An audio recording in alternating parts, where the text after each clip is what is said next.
Hello, everybody. Happy Wednesday. Oh, we got a chaplain. Yeah. Hello. I was gifted with the joy of Buster before stream, but then it's Yeah, almost like he knew. it is like he knows. It's weird. Like it's weird. He's very like finicky. He used to be like the playful one, and everything, but he had like surgeries and issues and stuff. So that probably played a part. But it's like, oh come on, used to be like the fun one. Going now, he's like, no, pet me this way. It has to be this way. Like he's just a normal cat now. That's no fun. He's just a normal cat. Oh, Doug, I love it. Mm. Well, yes. Hello, everyone. Happy Wednesday. I see we are already in a level 2 hype train.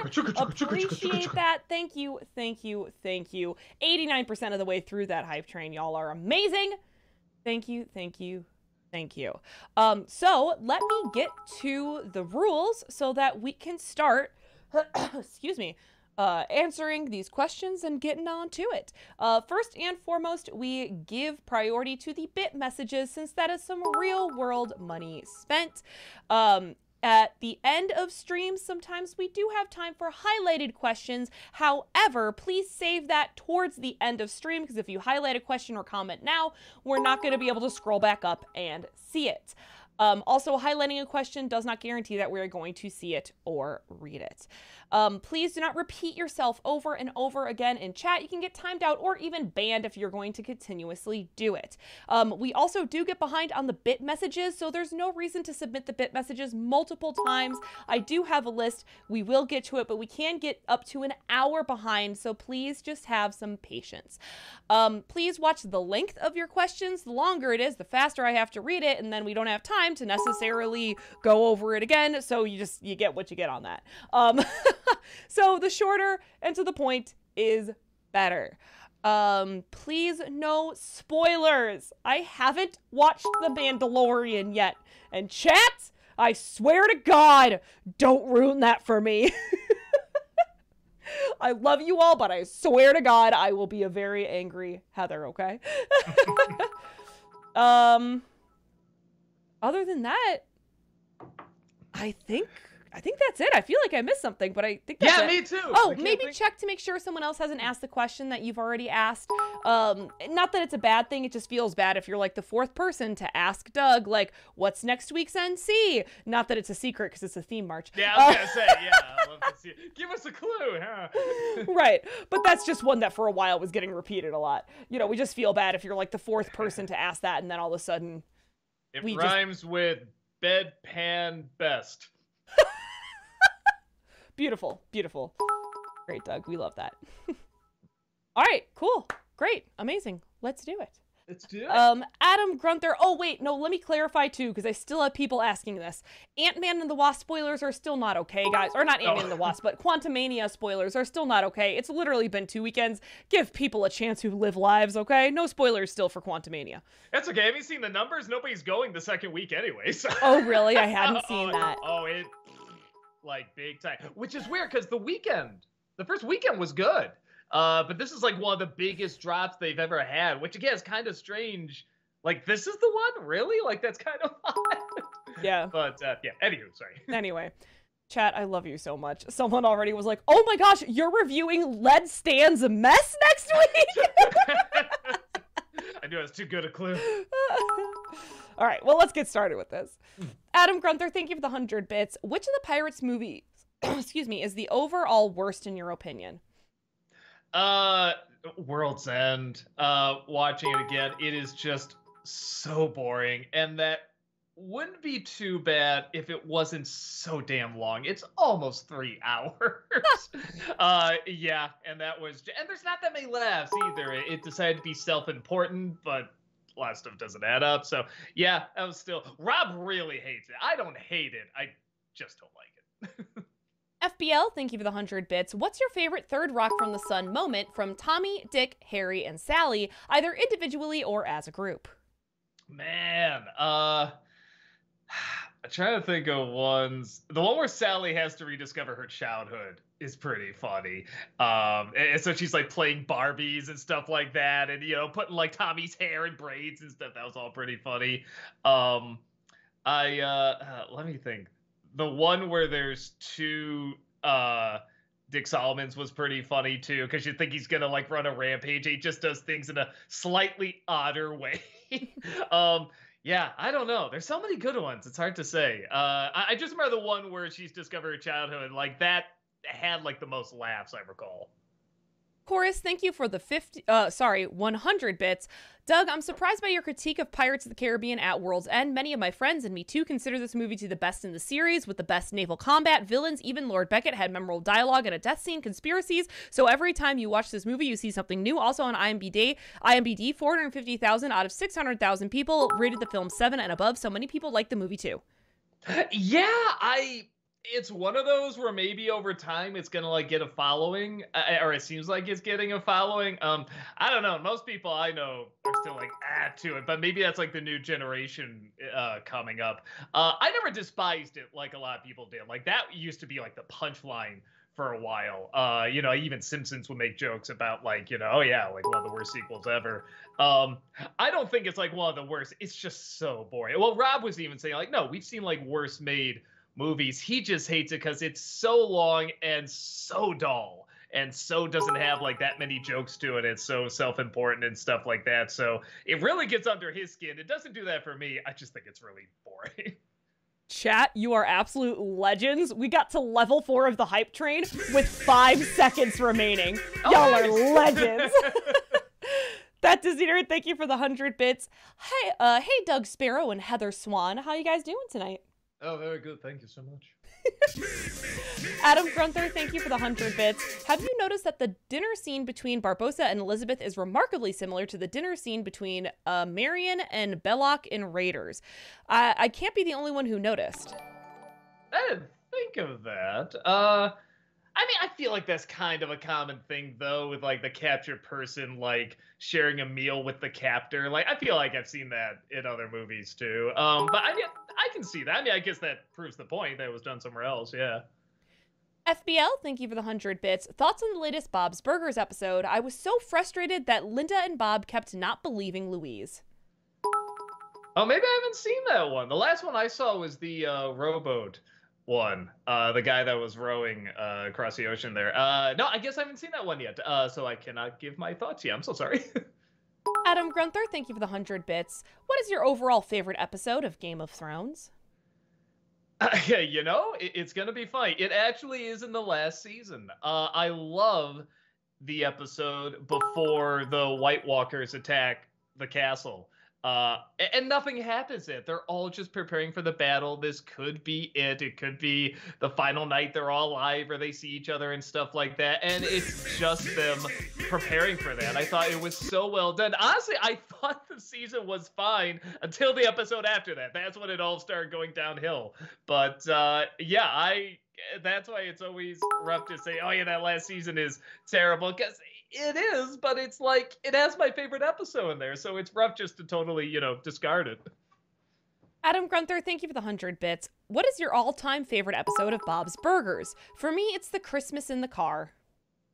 Is that the one? It's the last Christmas one they did. Which I guess became like a lot of people's favorite episode. And a lot of people were saying, oh, I can't wait till you see it. Like, it has all sorts of high ratings and stuff like that. And they're right. Everyone I talk to who's a Bob's Burgers fan sees that episode and they're just like, oh, yeah, that's it. That was perfect. That was like a perfect episode. The Hourman, thank you for the 100 bits. Did you see the trailer for the live-action Peter Pan? And if so, what did you think? I instantly don't have the highest hopes because they somehow managed to make Neverland look dull. Yes, right? That was the biggest disappointment to me, because Neverland should be bright and vibrant and colorful.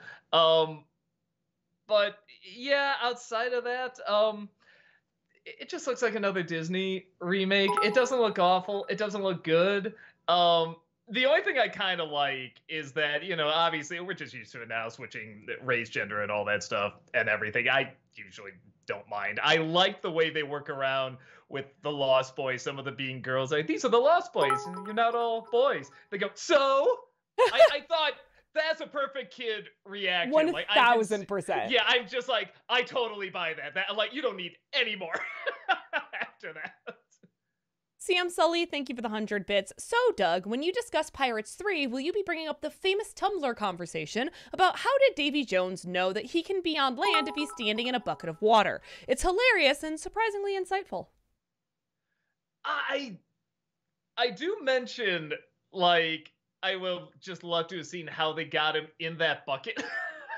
Does he jump in? Did he get in the bucket? They have to, like, squeeze his way over, like, move his way over. I don't know the Tumblr conversation. I'll look that up because actually that sounds pretty funny. I'll see if I can work that in. Adam Grunther, thank you for the 100 bits. Do you think you'll ever do a top 11 episodes of Bob's Burgers? Probably not. So, okay, I love Bob's Burgers. But I said before, I'm not very good at remembering, like, specifics of episodes. I just remember, like, the overall attitude and the feel of it. And I mean, it's kind of a weird compliment, but just the whole experience of watching the show is kind of like just seeing a friend. Like, if you were to say, well, what's like your favorite moments with being with that friend, or like your top 10 favorite moments, it's like, you could probably name some, but it's like, God, it's just you're so familiar with them and you're just so used to seeing them that it's hard to, like, pinpoint those exact best moments. It's kind of the same way with Bob's Burgers. I just love those characters so much that I don't feel like I can just go and say, oh yeah, that episode. Like, there's a couple I can name, but my memory's not good enough to remember the specifics of the episode, just how good they make me feel, if that makes sense. Yeah. Echo Whale, thank you for the 100 bits. Which do you think is the better overall film out of Batman Begins or Iron Man 2008? Probably Batman Begins. Yeah, and they both have, it's funny because they both have similar strengths and flaws. They both have amazing first acts and okay second halves. And they're both origin stories too. Yeah, but I like they are different. I wouldn't look at either of them and be like, oh, one's ripping off the other. Like, they do have their own unique identity as well. But yeah, there are a lot of similarities the more I think about it. Sailor Aaron, thank you so much for that 25-month subscription. Welcome back. Appreciate it. Yo ho, a Channel Awesome's life for me for 25 months today. Yo ho. Also, this month I'm going to be an auntie real soon. Hopefully she come tomorrow or Friday. I can't wait any longer, but if I have to, I will. All right, hope it goes well, man. Fingers crossed. Robin the Snob, thank you for the 100 bits. I read on his community tab, Brad has hurt his shoulder, arm, and neck and wanted to wish him well. Yeah, I remember him talking about, like, some shoulder issues and stuff like that. I didn't know it got, like, that bad. Mm-hmm. Yeah, I've been needing to call him and because, like, they're a lot better now, but yeah, for years, like, my neck and shoulders have been really bad too. You gotta do a lot of stuff. Sadly, I mean, this job does require a lot of sitting down, and for him, like, going to movies all the time and watching stuff on stream instead, it does add up. But I do know, like, he has a lot of energy and he would go exercise and stuff like that. So I don't know. I'll see if I can, like, recommend some things to him as well, because, like, boxing helps for me, going to chiropractor helps a lot and stuff, but yeah, I don't know if he's doing that or not, so I hope he's okay. Yeah. Adam Grunther, thank you for the 100 bits. What are your thoughts on the character Sandor the Hound Clegane from Game of Thrones? I know it sounds ridiculous, but it's been a while since I watched a Game of Thrones. Let me just look up, because I remember hearing that, the Hound. Was that the guy that, like, the guy that had, what's his name, Arya the whole time? I liked him fine. He wasn't, like, one of my favorites or anything, but he was fun to follow. It was always interesting to be like, okay, so where's he gonna turn up at the end of everything? And he's one of the few things that at the end of the series, it was like, okay, like, he had a pretty cool finale. Adam Grunther, thank you for the 100 bits. What is the most heartwarming moment in all of Bob's Burgers for you?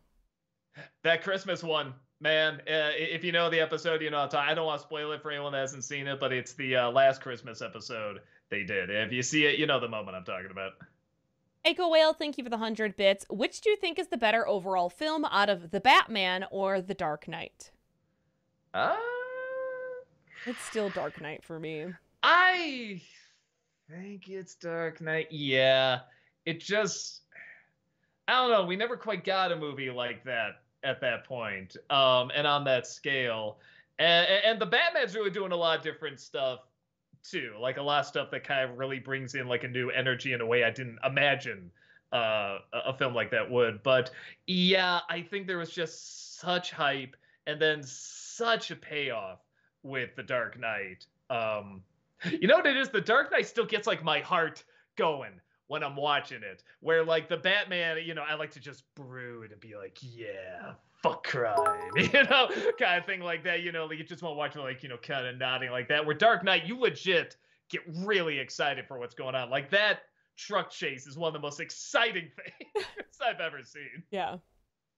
Orlando Garcia, thank you for the 32-month subscription. Welcome back. Appreciate that. Hi, guys. It's been a while since I tuned into a Q&A stream, and a lot has happened ever since my absence. For one thing, I became a turkey. It's not as fun as I thought it would be. Well, apologies for that. Be careful around Thanksgiving. Adam Gunther, thank you for the 100 bits. Who was your favorite character from the Pirates of the Caribbean movies besides Jack and Barbossa? I really like Gibbs. When I'm watching it again, I'm like, man, aside from maybe Jeffrey Rush, like this is the one actor who is just always consistently good and interesting, and I'm always kind of watching him in every movie. He's kind of like the Horatio. He's the voice of reason throughout the whole thing. He's one of those guys I never really thought about. And then when I went back to see the movies again, I'm like, yeah, he's really good, and he's entirely believable throughout the whole thing. So yeah, I'll say him. FBL, thank you for the 100 bits. Did you see the trailer for The Machine, the movie based on Bert Kreischer's stand-up routine? Mark Hamill is playing his father, and in the trailer he says he's the motherfucking machine. So weird to hear Mark Hamill say motherfucking. No, haven't even heard of this or anything. Okay. All right. I'll check that out later. Noah Zinner, thank you for the 100 bits. Doug, I was wondering, I assume you normally get your movie clips from physical copies for your reviews. Then how did you get clips from Home Sweet Home Alone since it's a Disney Plus exclusive?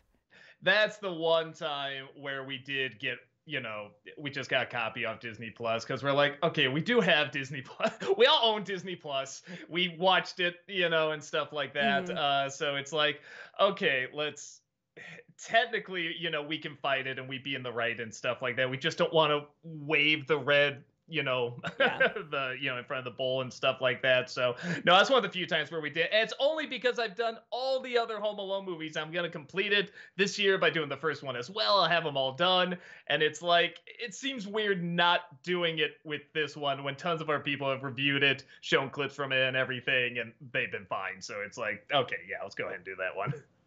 FBL, thank you for the 100 bits. Favorite Third Rock episode? I feel like it's just... Oh, no. They're saying favorite character moments. Yeah. But it is the one I brought up before. I think the one where Sally's trying to find her childhood. That was pretty funny. Adam Grunther, thank you for the 100 bits. Which secondary antagonist from the Pirates movie do you like more? Penelope Cruz as Angelica or Tom Hollander as Lord Beckett? I didn't care for either. I guess Penelope Cruz because you can get like some sword fighting in there. Hollander I thought was so boring, and man, Rob brought up a great point. I said at least his death sequence is cool, and he says, yeah, he's not deserving of that death. He's not a cool enough. This should have been given to like Billy Zane from Titanic or something, or a Die Hard villain. And I'm like, yeah, no, you're right. You're making me angry about that too. This death is way too good for him.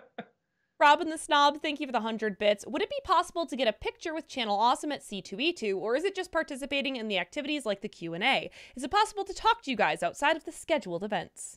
Oh yeah, we got a booth there. I think they're getting it to me really late for some reason, but I think it's like SP2 is the booth. Just so I've been given like somebody on the side is like, oh yeah, we got you. This is gonna be the booth number, but I haven't got like an official email, like here's the paperwork kind of thing, but it's, everything else is done for it. So yeah, SP2 is where we should be. Last year was by the Artist Alley. So hopefully we'll be there again at that spot. But yeah, we have panels as well. FBL, thank you for the 100 bits. Thoughts on the movie Semi-Pro? Boy, that's Semi-Pro? Familiar. I think, is that like a Will Ferrell movie? I have no idea. I have never seen it. FBL, thank you for the 100 bits. Favorite episode of Black Books? Oh, man. Shit, there's so many good ones.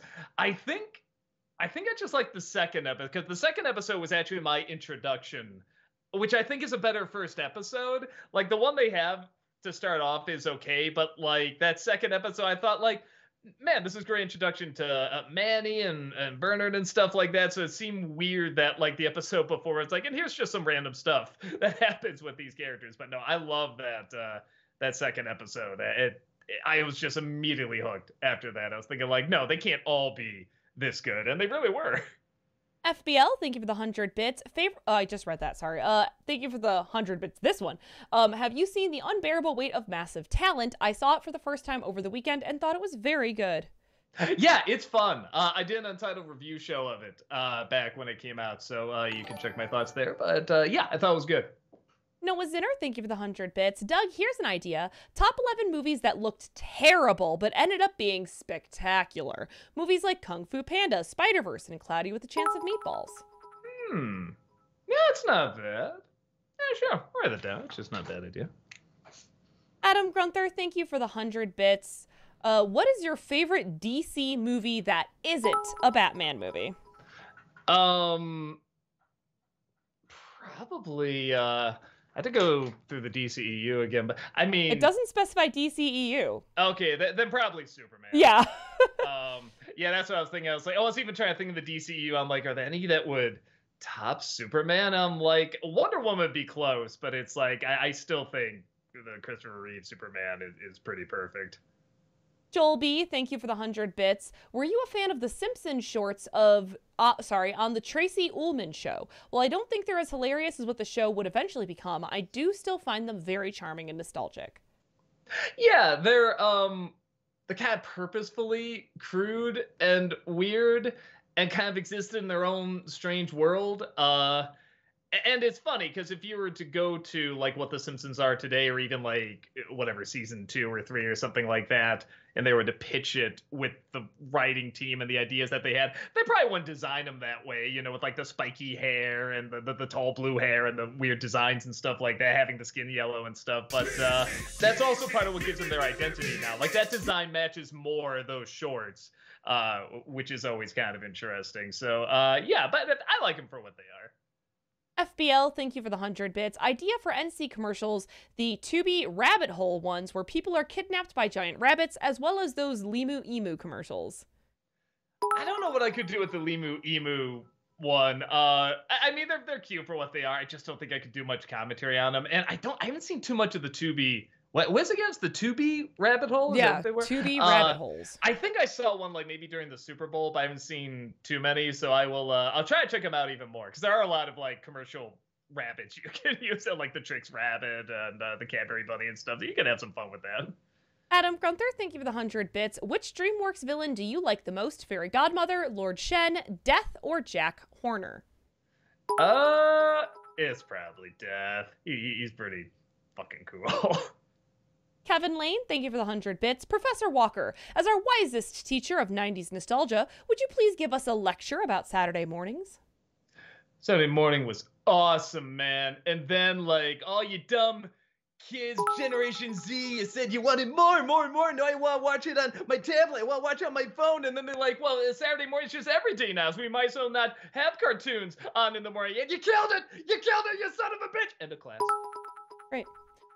Steffi Lynn, thank you for the 100 bits. After rewatching Spider-Man, I realized that there was a big missed opportunity between Tobey Maguire and Randy Savage to use that scene to promote Slim Jims, but with a movie tie-in. I don't know if he was still doing them then, those ads. Maybe he was. I kind of thought he wasn't, but yeah, I don't know. That would have been funny, but I don't know. I'm trying to even remember if I did a joke with that in the review I did. Yeah. Oh, anyway, getting sidetracked. But yes, it wasn't a good idea either way. Mumraw, thank you for the 100 bits. What do you guys think of this new policy at Movieland theaters in Richmond, Virginia, banning children under 17 and under from showtimes after 7:30? They say it's to make a more adult experience to cut down on distractions of phone use and chatter during the movie. What positives and negatives do you think this might have? So we do have a movie theater that used to do something similar. They would not have kids at all. They wanted it to be 100% for adults. And some of the advertising for that was very funny. So they would show kind of more adult ads before the movie starts, and my favorite one, if you don't know the movie, you're not gonna laugh that hard, but if you do, it's very funny. It says, it's called Hollywood Boulevard is the name of the theater, and it says, "A night at Hollywood Boulevard. What else would you rather be doing?" And it shows Gene Wilder looking at the sheep from Everything You Ever Want to Know About Sex, that movie. Which, if you know that movie, that's very, very funny and very dirty. But they even had a thing that say, like, you know, no kids allowed, no matter how cute they are, and show Shirley Temple there, and it's like, great, like, this is just for adults, but they only did it for about a year, because they were like, "Oh, we're really cutting down on making money here, aren't we?" Yeah. So yeah, it's definitely something where it's like, cool, it's nice, you know, when you're an adult having that, but I don't think it financially makes sense, and my guess is they're gonna have to fall back on letting him in again. Right, 100%. I agree. I mean, you're cutting out a whole market of families. The only thing that I could possibly also see going in their favor as a positive for it is some of it may even be an issue with curfew. Because technically, there's curfew laws. And I don't know how strict the curfews laws are in Richmond, Virginia, but like a 12-year-old can't be out by themselves past 10 p.m. So, you know, like maybe it also has to do with curfew laws. I don't know. I don't know the way things work there. Yeah. Noah Zinner, thank you for the 100 bits. Doug, you mentioned you like the movie Ender's Game, even though most dislike it. Maybe an NC review where you can talk about why you like it. It's kind of a can of worms the more I think about it, because isn't the author like super controversial? So there's that, and then the book is super beloved on top of that. I just feel like here I can say why I like it very quickly. Honestly, I like that it goes back and forth between how much of your humanity do you hold on to and how much do you give up to help other people have their humanity. I found that very fascinating. That's something I wanted to see more of in like Harry Potter or The Matrix or these hero journeys, where there's like the chosen one. And I feel like they didn't really dive into much, but that movie did. But everyone tells me, and I believe them, the book does it so much better. It's really even darker. It is even harsher and better. And I believe them. I really do. I'm just talking about going into it completely blind, not knowing a thing about the story. And I really enjoyed it. And I was sad there wasn't a sequel. But again, maybe if I read the book, I'd be like everyone else and be like, those sons of bitches. Noah Zinner, thank you for the 100 bits. Doug, you mentioned you like the movie. Oh, I just read that. I'm sorry. Alex Loves Musicals, thank you for the 100 bits. The teaser for the new Haunted Mansion movie comes out tomorrow. I really hope this movie is good. Did not like the Eddie Murphy movie. God, I'm so afraid, but not in a good way. Okay. Man, I want it to be good. I want it to be so good. Oh, but just have it be good. I'm sorry. I love the Haunted Mansion. I absolutely love it. I think there's a lot of possibilities for a good movie. Yeah, big shock. I wasn't a big fan of the Eddie Murphy one either. Yeah, you know, but I mean, those rides, the movies based around rides, I mean, a lot of them have been okay. The pirate films were successful. That Tower of Terror movie, that Disney Channel one, was pretty good. Jungle Cruise, I thought, was fun for what it was and everything. So I'm hoping they got a good plan. Yeah, I guess we'll see. Bright Burns, thank you for the 100 bits. Could you imagine how hard life must have been for Bill Finger, the co-creator of Batman? Hulu's Batman and Bill does a good job at showing it. Yeah, no, I did see that. That was very interesting. And I legit didn't know that. I didn't know that whole history. It is a good documentary. It is one of those, I always call it the Michael Moore thing, where the guy Mickey kind of inserts himself a little too much into it, where it's like, although I guess Michael Moore, that's like the whole shtick, is that it's all him, you know, kind of thing. But this guy was legit telling a story. And then he kind of kept inserting himself to a point where even he was making it look like, I will put on the cape, I will be the superhero to give credit to everybody. I'm like, all right, calm down, buddy. You know, with that said, it is very interesting. I'm very thankful that the guy did that, honestly. But just in terms of like watching a movie, I'm like, you gotta scale down on that a little bit. But it is very fascinating. I do still recommend it. Joel B, thank you for the 100 bits. Thoughts on the Emperor from the original theatrical release of Empire Strikes Back, the one with the chimpanzee eyes? I never thought of his eyes like that. Huh, okay. I kind of see what you're talking about. I thought he was good. Honestly, I feel like he would have been fine, you know, as the permanent emperor after that too. But, you know, I fucking love Is Ian McDiarmid? That's his name, right? I love him as the Emperor, clearly. I mean, he was just having a ball anytime he ever played that role. So I'm not disappointed. But yeah, it is one of those things where it's like, yeah, it would be neat to see what would have happened if it went that route instead. I don't know if the guy passed away or what, or they just got a different actor. But yeah, no, I thought he was good. Radish Beatman, thank you for the 100 bits. Hey, Doug, I was thumbing through pages old archives of Northern Star issues and came across your comic strip Bonnie and Clyde. You ever think of visiting? What, NIU? They had a convention up there like years ago, and I was just like, yeah, that'd be fun. It's just a tiny little thing. Just went up, answered some questions and stuff like that. It was fun. It was fun to see it again. I think they've invited me back too. It's just always been like, I've just been busy and stuff like that. But no, it's always great going back. And I loved doing those comic strips. I do that, and I did one that was kind of like the Far Side called Left Field, which is just a one-panel joke, you know, where you can't do anything. Yeah, no, those were a lot of fun to do. Noah Zinner, thank you for the 100 bits. Doug, I know you have your own Facebook account, but I'm a Twitter guy. I just like using one consistent social app. My question, on the Channel Awesome Twitter account, is it you posting or someone else? Definitely not me. Yeah. Doug's never been on Twitter. I hate Twitter. It's just not my thing. I'm not even a big fan of Facebook either. With that said, I do remember years ago I was a fan of Facebook years ago. You know, a little too much, where I would like, you know, be out at dinner and stuff like that. I'd be one of those guys like, oh yeah, I can stop whatever I want. And finally I said, you know, maybe I should fucking stop after I heard so many people say, you know, I stopped social media and I felt so much happier. And I finally said, let me try that. You know what? I felt a lot happier. I said, I ain't going back. So I post stuff just to say, hey, I'll be here if I want to share like just a quick opinion on something. But yeah, I rarely go looking through like messages and stuff like that. Yeah, it's just not my thing. Kevin Lane, thank you for the 100 bits. Great news, Doug. I found a YouTube video where it explains why everyone hates the idea of a chosen one. I think you can relate. Am I correct? Well, I want to hear what the reasoning is, but yeah, I mean, it's been done to death. I think that's the big part of it. I see the attraction to it. Like, you think you're a nobody, but then you find out, no, you are somebody. In fact, we just need to harness what everyone saw as, you know, like something that was bad about you is actually good about you, and you can use it to your advantage.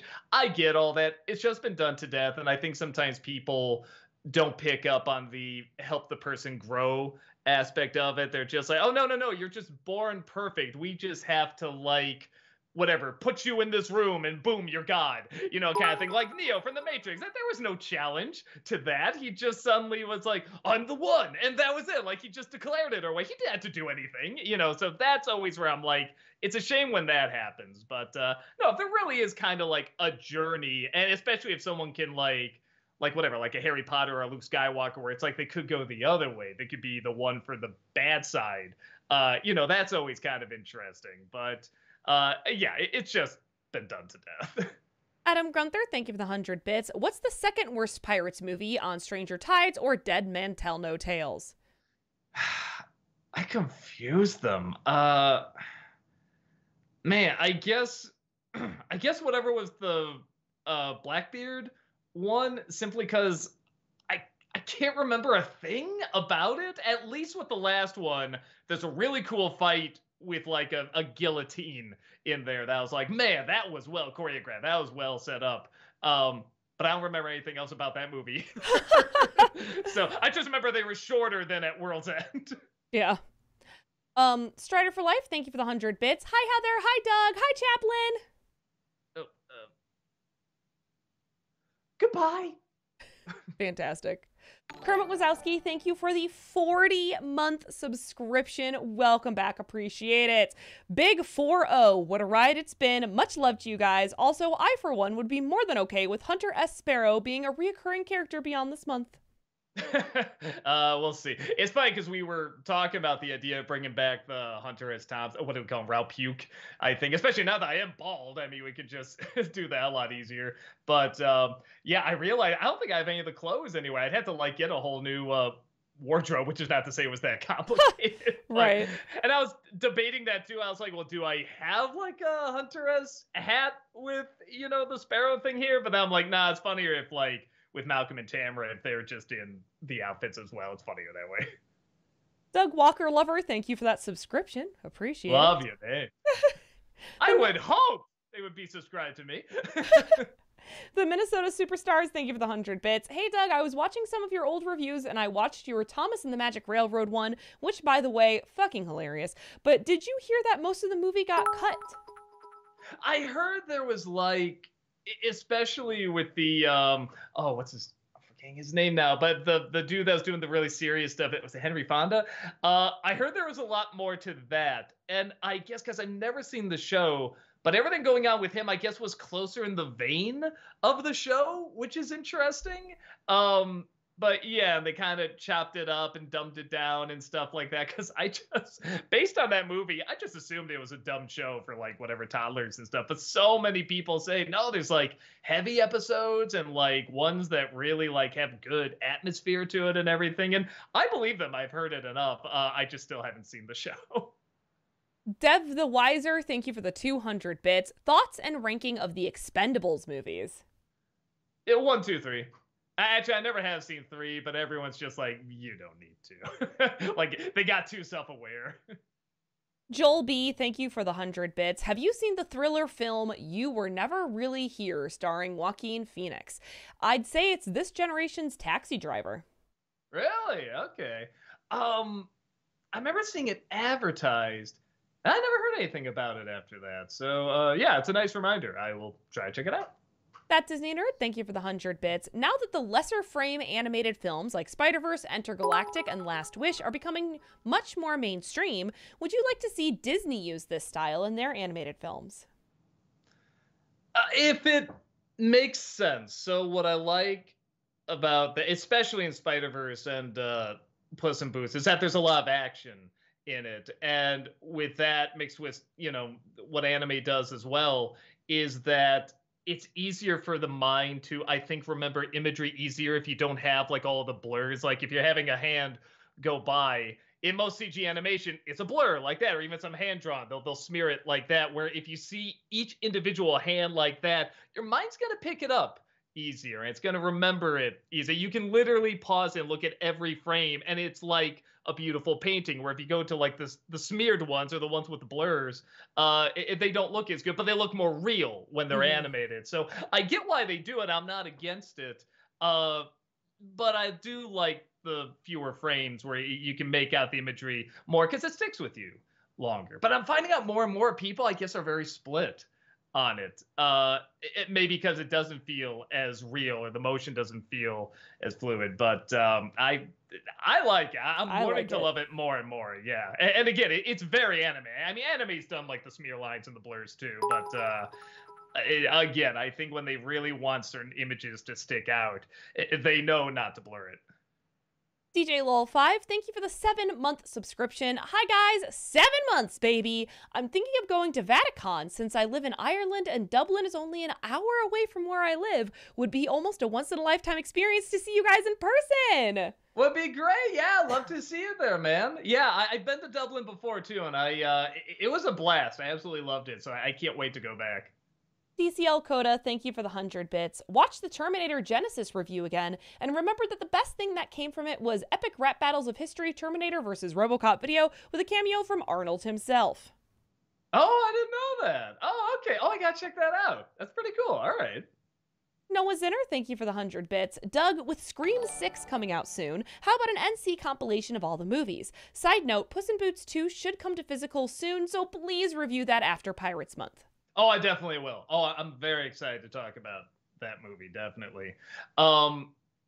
Scream never grabbed me. They're fine for what they are. I'm just not a big slasher movie guy. Like, a slasher film has to do something really different in order for me to, like, be on board. And Scream's not different enough for me. I like the idea, but it still just follows the tropes too much. But I know that's the charm of it. I know that's why it's fun for a lot of people. I do get it. It's just not my thing. Brad Jones reviews. Has he done all of them? He's done most of them. So definitely check out, though, with the Cinema Snob, because he loves slasher films. He knows the formula and stuff like that, and he's done some good reviews of them. Adam Gunther, thank you for the 100 bits. Which moment in Pirates 3 is the most unnecessarily gruesome? The scene where they hang the little kid, or the scene where Davy Jones suffocates a guy with his own face tentacles? The kid! What the fuck? You don't need that? Yeah. At least the tentacle scene is cool. Who the hell is just like, hey, you know that Pirates ride? Well, the third one opens with them just hanging a boy. Why? So they, they hang a boy because it's important. It's important. It's so stupid. It's so, you know me, I'm usually like, yeah, toughen up, come on, look at, but that was just so dumb. Joel B, thank you for the 100 bits. NC recommendation, The Warriors, 1979. I don't think I've ever actually seen that, and I know like people quote it all the time and stuff like that. So I should check that out. LJH, thank you for the 100 bits. Last week when I said I dislike Tony Soprano, it's not necessarily because he's a mobster. It's more he has a personality I don't like, yet people always talk about how likable Tony is. I mean, fair. There's some shows that star characters that a lot of people love that I can't get into at all. I acknowledge Everyone Loves Raymond is a good show. I can't stand those people. I know a lot of people that can't stand Seinfeld, and I love it, but it's like, I know exactly where they're coming from. I mean, they're terrible people. So I get it. I hear where you're coming from. Sideswipe, thank you for the 100 bits. For some reason, Tom and Jerry and Willy Wonka was on Boomerang Channel, and I could only think of those soul-sucking faces.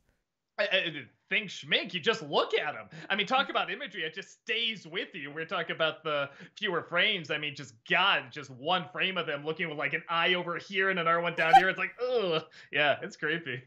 Noah Zinner, thank you for the 100 bits. Doug, why do people hate the papyrus font in the Avatar movies? I think it fits the environment and nature of those movies. It just seems like a needless and bizarre nitpick. I don't know. I just hate the movies. Font's fine. That Disney nerd, thank you for the 100 bits. Besides Jack Sparrow, Barbossa is my favorite character in the entire film. He's just evil enough to need to be stopped, but he's made sympathetic enough to understand his intentions. Yeah, I agree. And he's always played great. You know, after a while, I feel like everyone started to get like Jack Sparrow fatigue in those movies, but no one quite got tired of Barbossa. Nobody quite got tired of Jeffrey Rush. And maybe it is because he was never the main character. That could be it. But yeah, he always plays it great. Orlando Garcia, thank you for the 100 bits. It's weird. My siblings and I watched the Happy Happy Joy Joy scene from Ren and Stimpy for the first time, and it legit made us laugh hard. We're aware at how odd that show is, but something about that scene. Last time we collectively died of laughter was when we first saw the casting for the Mario Bros. Movie. I know what you're talking about. I grew up with that show. We would watch that song over and over and over and laugh our fucking brains out. And I still can't tell you why. There's nothing particularly clever about that whole section, but it kills me. Something about the movement, something about the song, something about the pure nonsense in the lyrics. Yeah, I don't know. Cracks me up. Joel B, thank you for the 100 bits. Scariest background thing in a movie. I'm not the biggest fan of The Strangers, but boy, does that shot of the creepy dude watching Liv Tyler in the kitchen from a distance give me the chills. There's a really good movie called The Innocents. It's based on the Turning of the Screw. And, there's lots of times where they'll talk about just like these ghosts that are kind of like possessing these two kids and stuff like that. And sometimes they'll be in the background. Then at one point, the girl's like, there she is. You see her. And now there's a Blu-ray copy where you can make out the woman a little too well. But like on DVD or VHS, or even I think the first time I saw it was Laserdisc, she was just far enough away where you couldn't quite make out her face, but you can make out something there. And just that little distortion, that little blurriness where you can't quite figure it out, just scared the fuck out of me watching it. So, yeah, it was just so clever. And it was just all atmosphere building it up. And it was just so goddamn creepy. So, yeah, it's a very good movie if you haven't checked it out. Sailor Aaron, thank you for the 100 bits. So for this month, will there be any Kingdom Hearts jokes? I'm just curious. I was trying to find where to put one in when writing Pirates 3 in the climax, and I was just like, this is already way too long. I can't figure out where to put it in, so I scrapped it. I'll try to see if I can find a spot in the last two movies to fit it in. Power Gamer, thank you for the 100 bits. Hey guys, as of last month, I've officially been an NC fan for 5 years, with my favorite review being Cat in the Hat. Thanks for all the great laughs you've given me, and here's to many more. Oh, thank you for watching for so long, man. Yeah, no, I mean, we really can't do it without y'all watching, man. So I mean, it really does mean the world. You're helping us live the dream. Like, it really, I know we're supposed to say that and everything, but it really is fucking true. So it's all of you. Thank you so much. Daps Foxton, thank you for the 100 bits. Just wanted to say I finally saw The Big Lebowski. It lived up to the hype. It was hilarious. Good, because I know some people who have never gotten into it, and I know some who would see it for the first time and be like, oh, it's all right, I guess. And then they watch it again and they absolutely love it. And we always love that movie. The first time we saw it, we loved it. And I feel like we were part of the college crowd that was trying to tell everybody, have you seen this movie? Have you seen this movie? I mean, we would just show everybody. And we loved gauging the reaction, because sometimes people would, love it right away. And other times they'd be like, I don't know, it's okay, I guess. And then they'd watch it again and love it. So yeah, I totally get when people say they don't really get into it. Like, I follow that, but yeah, I love the hell out of that movie. Steffi Lynn, thank you for the 100 bits. Are you going to review a Rugrats episode for Darktoon soon? I can think of a good few, including the episode where Tommy gets a cut on his finger and bleeds for the first time. He then develops PTSD from it. It's pretty funny. And actually, I could see a kid doing that in a weird way. Some people have recommended some to me, but I haven't seriously gone to try to find the media, and I probably should. Part of it is Rugrats is fine for whatever. I grew up with it. I just never got that much into it. Again, I was like a Ren and Stimpy guy. But I should, because if anything, I'd just love to see how do you do a dark Rugrats episode? I'm just curious. Kevin Lane, thank you for the 100 bits. If Bill Murray were hired to expose plagiarists, then would he be a ghostwriter buster? Sounds like a joke from Quantumania. FBL, thank you for the 100 bits. Is there a popular food that you don't like or an unpopular food that you do like? I have 2 great ones for these. I hate steak. Never take me to a good steak place. I will not eat the steak. Also, apparently I'm learning this is a hot take. I love Peeps. Just shower me in Peeps during Easter. I love Peeps. I mean, they're everywhere around Easter. So I mean, I take it they're popular with somebody. Yeah, okay. On that note, I hate the Cadbury eggs. I hate the American ones are disgusting. American Cadbury cream eggs are disgusting. So I had some Cadbury candy when I was in Europe, and it was good. I never had the eggs though.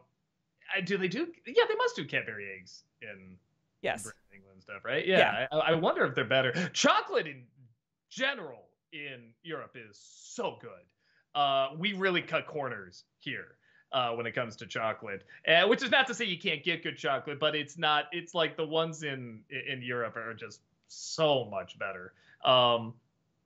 Yeah, and then real hot take. I have to tell Brad this. I actually kind of like the sardine candy canes. I thought they were fine. Sardines are fine to me. I don't seek them out, but I'm like, they taste okay. I don't have a problem with them. Yeah, and I was the only one. We did a thing where we were all tasting them, and everyone was like, "Oh, by far the worst out," because we went through a bunch of these different candy canes. So I'm like, I don't know. They're trying other ones. I'm still just sucking on this one. I'm like, it's okay. I don't know. That Disney Nerd, thank you for the 100 bits. I finally saw Winnie the Pooh, Blood and Honey. Spare yourself the torture of watching that film. I know it's a Winnie the Pooh slasher film, but God, is it painful to sit through. Yeah, it's like we were saying, where the only way that can really be bad is if it's boring, and that's what everyone says. Just a slasher film with Winnie the Pooh masks, that's it. Brad was saying, because he actually seen a lot from that group, that company, and he's like, it's nowhere near the worst they put out. He's like, actually, it's one of their better ones. But I still don't want to see it. But he was just going into it saying yeah, no, it's it is bad, but I watch the Humpty Dumpty one and a Christmas tree one and stuff. This one's honestly not as bad as those. DJ Lol5, thank you for the 100 bits. Would you guys ever bring back NC Riffs? Since I was just watching the Superman ones and the Snob and thought it was absolutely hilarious roasting the shorts you were watching. I mean, they were fun. I think it's just a time thing. Also, I feel like it's kind of dated now to do. I don't even know what we would do that would get like, you know, anything like that new to it. I mean, sometime when we would do like a screening of like a review, we'd have like a little short, and that's one of the things we would do. Like that's a fast thing, you know, we can put up there and gets a good laugh out of the audiences and stuff. But yeah, it's not on the list. We're not, you know, eager to do it. Like, yeah, it kind of seems like that time's passed, but maybe we'll get the energy again to do it someday. That's Disney Nerd. Thank you for the 100 bits. I saw an article that said the director of the Super Mario movie declared Chris Pratt's casting as Mario was, quote unquote, perfect. I mean, we'll see. They still haven't shown much. Of his voice, which does concern me. But at the same time, everything else I've seen of the movie looks pretty good so far. I don't know. I'm kind of excited. I'm not gonna lie. DJ Lol5, thank you for the 100 bits. I just started reading The Weird Sisters by Terry Pratchett, and I was wondering if you had read one of his books, and if so, which ones are your favorite? Terry Pratchett. Mm-hmm. Is that the guy who did like, he didn't do Discworld, did he? I'm not sure, honestly. He did Good. Oh, yeah, right, he did do Discworld. Okay. I know who he is. I don't think I've ever read a book of I've never read a book. No, I've never read a book. I've only read Good Omens, which is great. I hear that's great. But yeah, no, I probably should, honestly. Everybody says he does good stuff, so I should give him a chance. The Minnesota Superstars, thank you for the 100 bits. Hey, Doug, are you doing a review on the Grinch musical? Like, oh, that's right. They did like an NBC one years ago.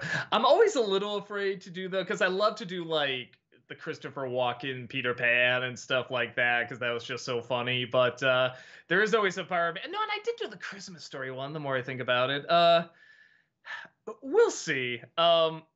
I don't think many people got into the Christmas Story one, so I think I decided not to do like the Peter Pan one or the Grinch one. But I don't know. Maybe they're just so bizarre and weird that people would want to check them out. I'm not sure. I think I have them on the list somewhere, so we'll see. If it looks like there's an open slot around Christmas time, maybe I will. Noah Zinner, thank you for the 100 bits. Doug, with Peter Pan and Wendy coming next April, maybe an NC for the 2003 version? It's my personal favorite. My ears achieve enlightenment every time I listen to James Newton Howard's flying theme. It is an interesting movie. It's one of those, it's hard to say it's good, it's hard to say it's bad. You know what I mean? Like, so many things in it do work, but then it's just like, what are you doing here? You know what I mean? There's something like 10 scenes where it's just like, what the fuck are you thinking? But then there's like so many other scenes where it's like, man, that's perfect. That's the book. That's the spirit of the characters and everything. So it might be interesting to talk about. Yeah, we'll see. Might be an idea. DJ Lol5, thank you for the 100 bits. What do you think of the Proud Family Louder and Prouder on Disney Plus? I haven't even seen the original, so I'm not the one to ask. I only saw I've seen some clips of the original, but I've never seen a full episode. And then I saw the movie on the Disney Channel because I had to review that. It was bizarre. It was really bizarre. Uh-oh.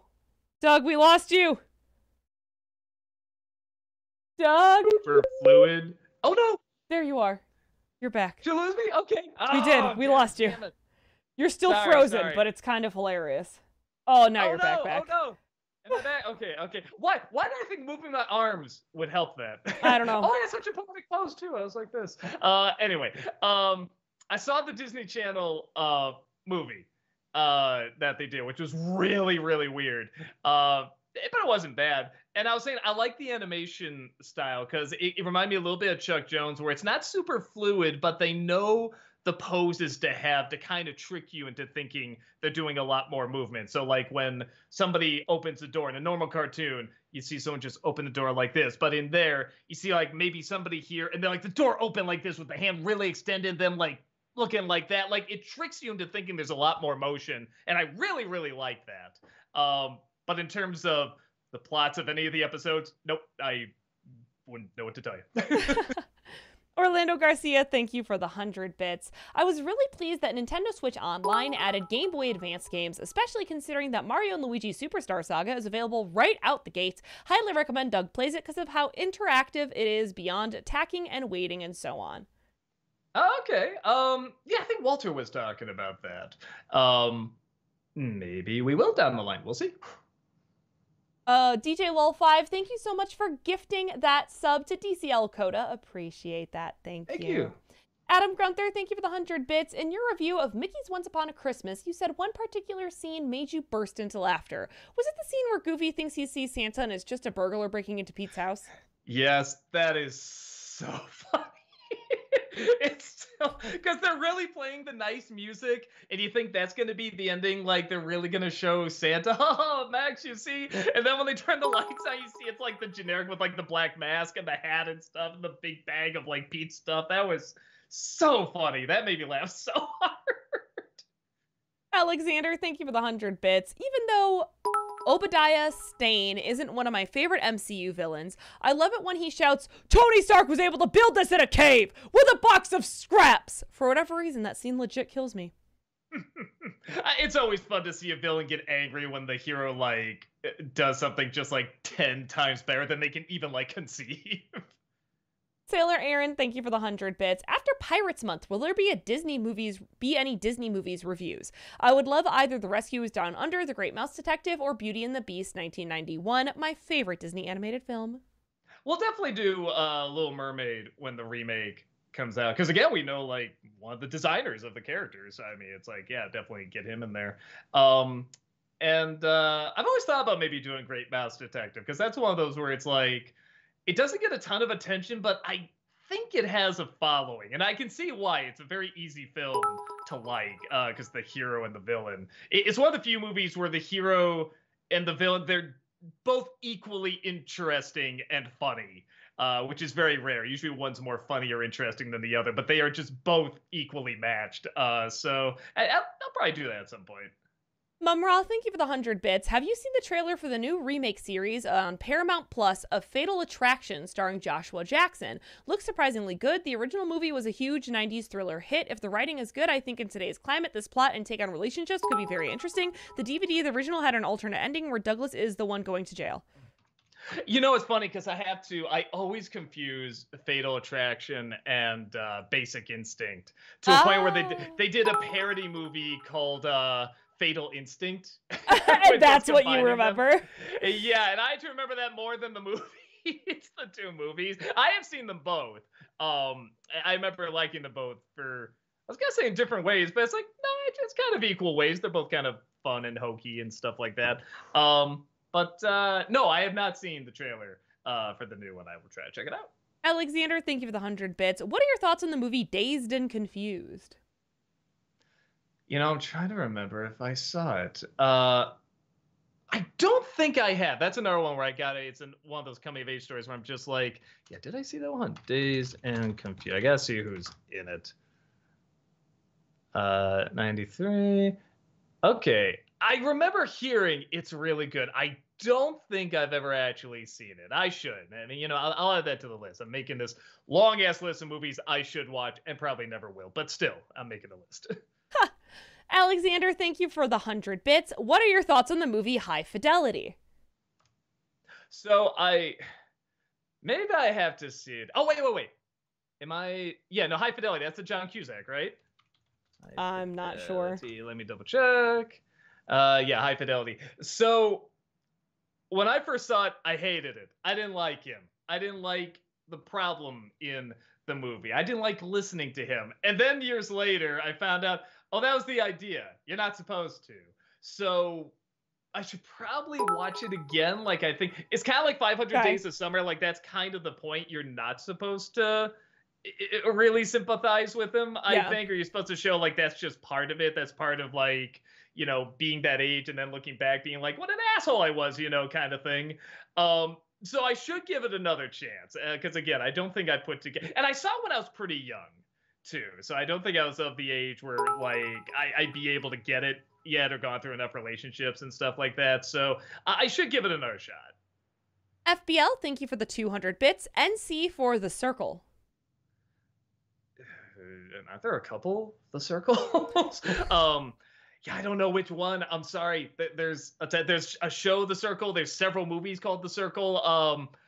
I don't know which one. I'm sorry. Probably not, because I'll say this. If I'm not catching on to what it is, I doubt people are going to look at Nostalgia Critic Reviews The Circle. Ooh, I'm going to click on that. You know what I mean? So probably not, but I would love to know which one you're talking about.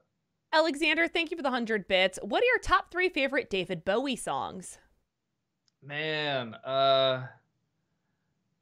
see, now I have a terrible confession. Sometimes I confuse like David Bowie for like old school Elton John. Like, who did Starman? Now you're making me doubt myself. See, right? Now right? you're making me doubt myself.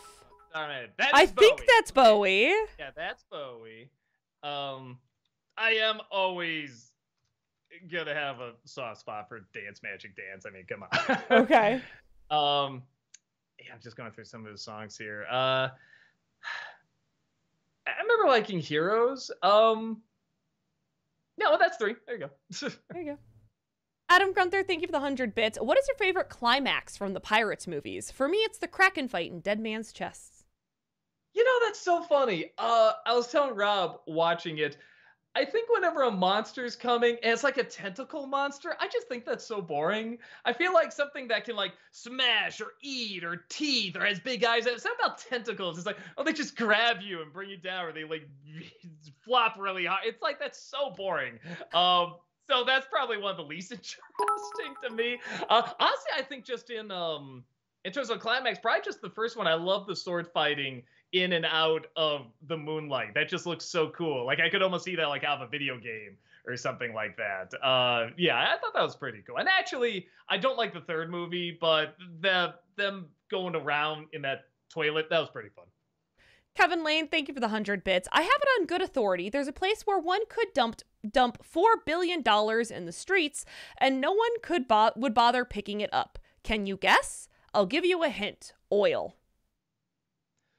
I don't know. Stumped. DJ Lol 5, thank you for the 100 bits. There's a Puss in Boots fanfic called An Entanglement with Death, and it's actually really good. It goes into the backstory of Death and what his wish is, and it is both clever and funny and emotional. Cool. Yeah, I feel like you can do a lot with that character because they left him just interesting enough, but just mysterious enough too. So yeah, I feel like that's not the only one we're gonna see. You know what I mean? I think a lot of people are gonna be writing more around that character. Commander Hammerhead, thank you for the 100 bits. Hey guys, recently a lot of attention has been on the unused Halo movie script made by Alex Garland. The biggest reason why the movie wasn't made was because it was Universal Studios pulling out. So a fanscription idea is, what if the film was made using the script or your ideas? That'd be awesome. I don't know how many of us actually play Halo though. Yeah. I don't. I don't. And like Tamara and I are kind of the biggest gamers, and I don't think either of us have really played Halo. And I mean, unless Walter has, because he does like that show. I know Rob doesn't.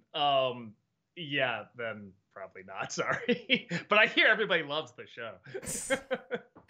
Adam Gunther, thank you for the 100 bits. Have you ever seen the Dudley Do-Right movie with Brendan Fraser and Alfred Molina? And if so, what are your thoughts? No, and I'll review it simply because I've gotten a lot of requests for it. But yeah, I've seen the cartoon. I do remember liking the cartoon. I just heard the movie wasn't good, and I was just like, to it. But I've gotten more and more requests, and I feel like, and I'm sure people like grew up with that on like either Cartoon Network or Disney Channel or something like that. So I'm like, it's probably time to give it a look. That Disney Nerd, thank you for the 100 bits. I heard a little bit of early buzz about Across the Spider-Verse. Apparently it's great, and I can't wait to see it. You know, the one thing I'm already glad they did, this is such a weird, dumb nitpick, I really love they got rid of part 1. That just always looks so tacky to me, because you have Into the Spider-Verse and then Across the Spider-Verse, part 1. It's like, that doesn't sound right. Like, I feel like you gotta either start off with a part 1 or just give each movie a different subtitle. Like, it's okay if you have like it to be continued in between, but I'm like, no, don't start part 1 on part 2. You know what I mean? Yeah, okay. So I didn't realize they had gotten rid of the part 1. Someone had asked me, like, is it just not 2 parts anymore? And I was like, I think it's 2 parts. I don't know. I didn't realize they had gotten rid of that. Yeah, I mean, I'd be shocked if it wasn't 2 parts. It's still 2 parts, I'm sure. Yeah. When you start a 2-part movie, it's pretty hard just to chop one off. We had deep in production. Alan, thank you for the 100 bits. Hey, Doug, great review on Curse of the Black Pearl. It's literally one of my top 3 favorite movies. I'm a sucker for a good adventure film. It's a movie that I can watch. It makes me think of my favorite season, summer. When I watch it, I can just feel myself on the beach smelling sunscreen. Do y'all have a movie that when you watch it, it makes you think about something you love? I mean, I think all my favorite movies do that, honestly. It's kind of the idea of movies. It makes you think of things you love, things you're scared of, all that stuff. And so one thing, I gotta stop this. I literally just did this today too. Whenever I'm starting to get hungry, I'll put on the scene from The Menu where he's making the cheeseburger to put me in the mood to have a cheeseburger. Amazing. And then I get too selfish. I try to get the best cheeseburger in the area. I'll try to find like the gourmet places and stuff like that. And then I'll get the ones that are just like fucking huge. Yeah. And bottom line, my stomach's in a lot of pain. I gotta stop watching The Menu. Orlando Garcia, thank you for the 100 bits. Admittedly, my favorite season in any show is always the first one. It's like before a show like Futurama, Seinfeld, or SpongeBob gets used to its shtick, they make an honest effort at trying to curry favor to their audiences. It gives them a sense of humbleness, which makes them almost feel like comfort shows. I can see that. Usually the first seasons are my least favorite, but there are some where they really are the best. And for all the reasons you just said, it's them trying to find their footing. They haven't quite gotten it figured out yet. But I also think that's a reason why, I mean, there's some exceptions, but like, something like Velma, I'll be like, nah, I don't need to see a season 2. But something like She-Hulk, like if they did a season 2, I'd give it a chance. I would watch it because I think there's enough there where you can really turn that into something like that I would really enjoy. So yeah, I know what you're saying with that. Yeah, like the first season of Futurama is really tough for me to watch. Same thing with Simpsons. It's really tough for me to watch. Adam Gunther, thank you for the 100 bits. Which live-action Hanna-Barbera movie is the absolute worst? The Flintstones, Scooby-Doo, or Yogi Bear? Probably Scooby-Doo. At the very least with Flintstones, you could kind of admire the production, it's the set, even though it kind of looks like a theme park. It's like, but okay, it looks like a theme park that'd be fun to visit. Scooby-Doo, it was hard to make out all that stuff, and just the CG was just so sloppy and weird, and I don't know. And the Yogi Bear is just boring. At least Justin Timberlake did a good boo-boo. Kevin Lane, thank you for the 100 bits. If people could customize the image on their debit cards, then perhaps I should put on my credit card, or my card, the logo form Tim Burton's Batman. What do you think? I think Batman and Robin would probably make a little bit more sense. No, wait. Batman Returns. That's the one that makes sense. Alan, thank you for the 100 bits. So I live about 20 minutes outside of Richmond, Virginia, and I can tell you for a fact that law won't work because the annoying kids that they're trying to keep away will just find other places to be annoying, and you're hurting people that literally go to the movies to have fun and enjoy the movies. Well, it's not like movies are doing great right now. Like, some are, definitely. Like, there are people that definitely want to go see movies now. But, I mean, I feel like, when's the last time you heard, like, situational comedy or rom-com or something like that, like, do really well? Now it's like spectacle movies are what people want to see, and kind of rightfully so. I get that, but it's like, it's not as often people will go and see a film now because streaming is so popular. So it's like, I don't know. I say, people are working hard to make these movies. Don't take away their chance to have more people see them, Yeah, well, and maybe you misunderstood. The law I was talking about was not you, Doug, but Alan. The law I was talking about is curfew laws, and they already exist. It's not like this law will never work thing. Curfew laws do exist in states and stuff like that. So is that what they're talking about? It was a curfew law to keep kids from... Well, and then they also brought into the movie theater, which is why I'm like, maybe there's a misunderstanding here. A curfew law is completely separate than one movie theater saying no people under 17 allowed after 7:30. So. Okay, so it's not the movie theater saying, hey, we're just not going to let kids... It's the movie theater. If it is, it's them reacting to the curfew laws. No, you're confused now, Doug. I'm sorry. There are two completely separate things. A curfew law already exists, I'm sure. I almost don't doubt a curfew law doesn't exist in Virginia. We have them in Illinois.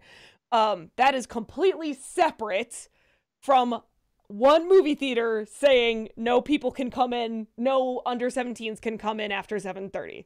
They're two separate things. Gotcha. Okay. That's all. DJ Lol5, thank you for the 100 bits. Did you see the Corridor Crew's controversial video named Did We Change Animation Forever, where they used AI to create a new animation style that is basically rotoscoping, but somehow lazier than the actual rotoscoping of Ralph Bakshi's Lord of the Rings? P.S. Love that movie. Do we just change animation? No, I have not seen this. I will try to check it out. Bright B. Burns, thank you for the 100 bits. I've heard people complain about the recent Batman story in the comics about the Dark Knight falling from the moon and to Earth, and somebody critiqued it and said, I love you, Bruce, but just say that you have that you have powers at this point. Okay, listen. This is a hill I'm gonna die on. This is a Heather thing, and this is a hill I'm going to die on. Batman does have a power. His power is that he's the greatest detective in the world. I'm sorry, he went to the moon? What? I don't know. I haven't been reading comics recently. I'm just still trying to understand the question. I'm like, fucking what? He went to the moon? Oh. Like, he's gonna be Scrooge McDuck up there? Like, does he have like a spacesuit? Did he literally just fly up there? What is... I need more context. Yeah, I need more. Hold on. I just want to see if there's an image of that on the moon. Let me see. Oh, no, I noticed him against the moon, but not actually on the moon. Okay. All right. You sure you're not looking at that, you know, like Frank Miller image of him going like that? It's like, he's on the moon. Okay. Okay, so there's that.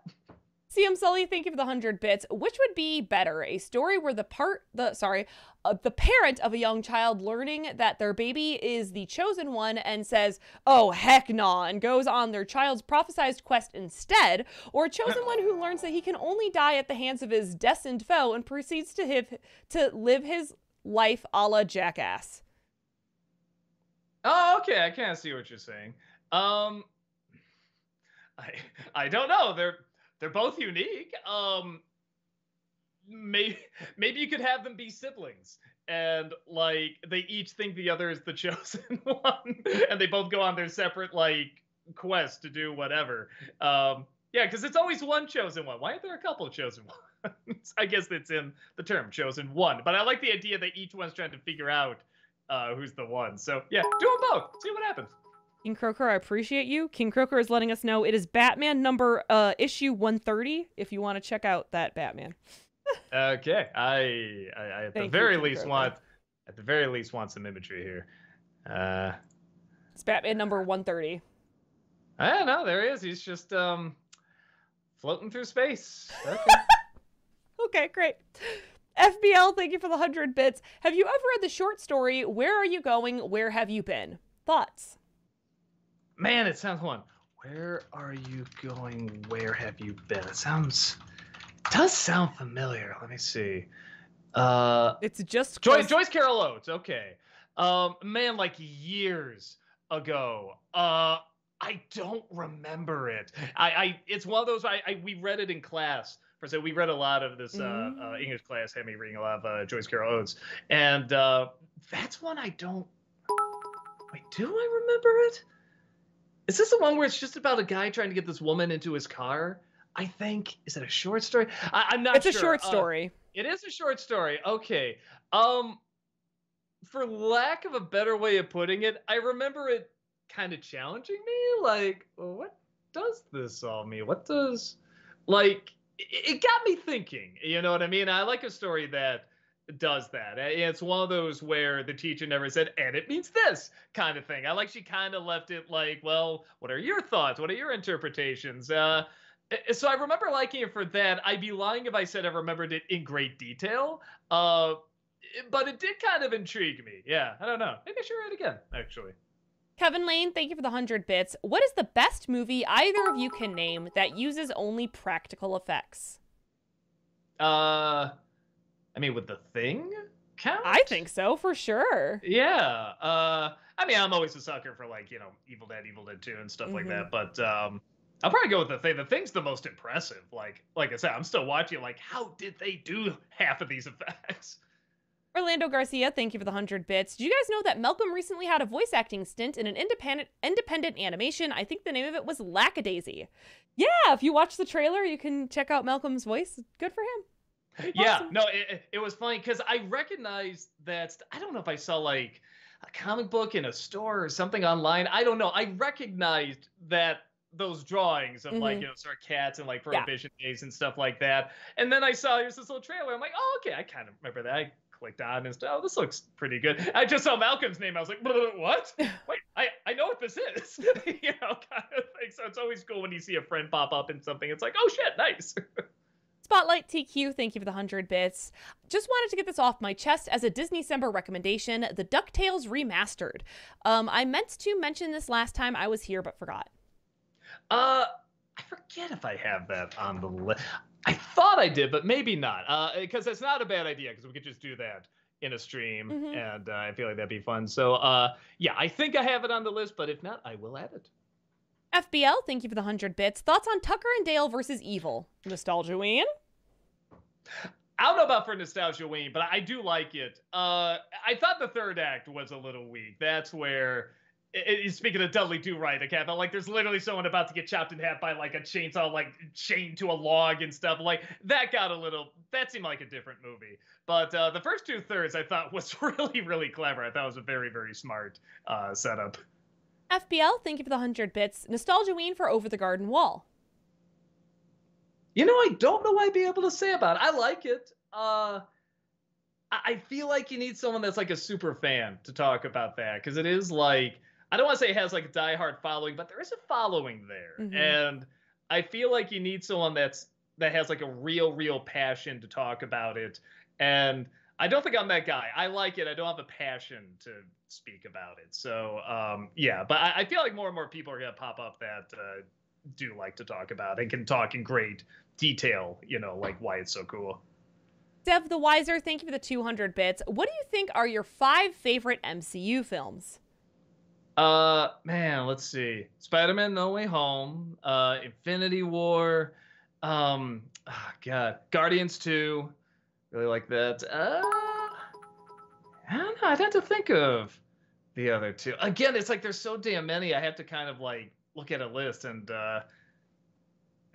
see. Yeah, I don't know. I'd have to look at a list after that. Kevin Lane, thank you for the 100 bits. Thanks to Studio C, you might remember it, people think the Disney Vault isn't only in Disneyland, but in the Pirates of the Caribbean ride. It would explain why it's closed so often. Yeah, that would just make too much sense. It's underwater. Kind Guy, thank you for the 100 bits. Where did it go wrong for the Neverending Story? First film, amazing, had all the emotion you would want. Number 2 was okay but not great. Number 3, what were they even thinking? Yeah, I still love the first one, and I like for trying to get more elements of the book in there, but yeah, it's kind of sloppily done too. And yeah, I will say 3 is so fascinatingly bad. Like it really is one of those you have to kind of see it to believe it. Excuse me. Coburn, thank you for the 100 bits. DuckTales NES game, The Dark Ages, when companies made games ridiculously hard just so people would buy the game to beat it rather than renting it. I don't remember the DuckTales game. You know what? I was going to say, I don't remember it being hard, but then again, when we played it, I did have the rewind button, so I was cheating quite a bit. But I remember playing it while I was a kid. I don't remember it being too difficult. I remember it being a lot of fun.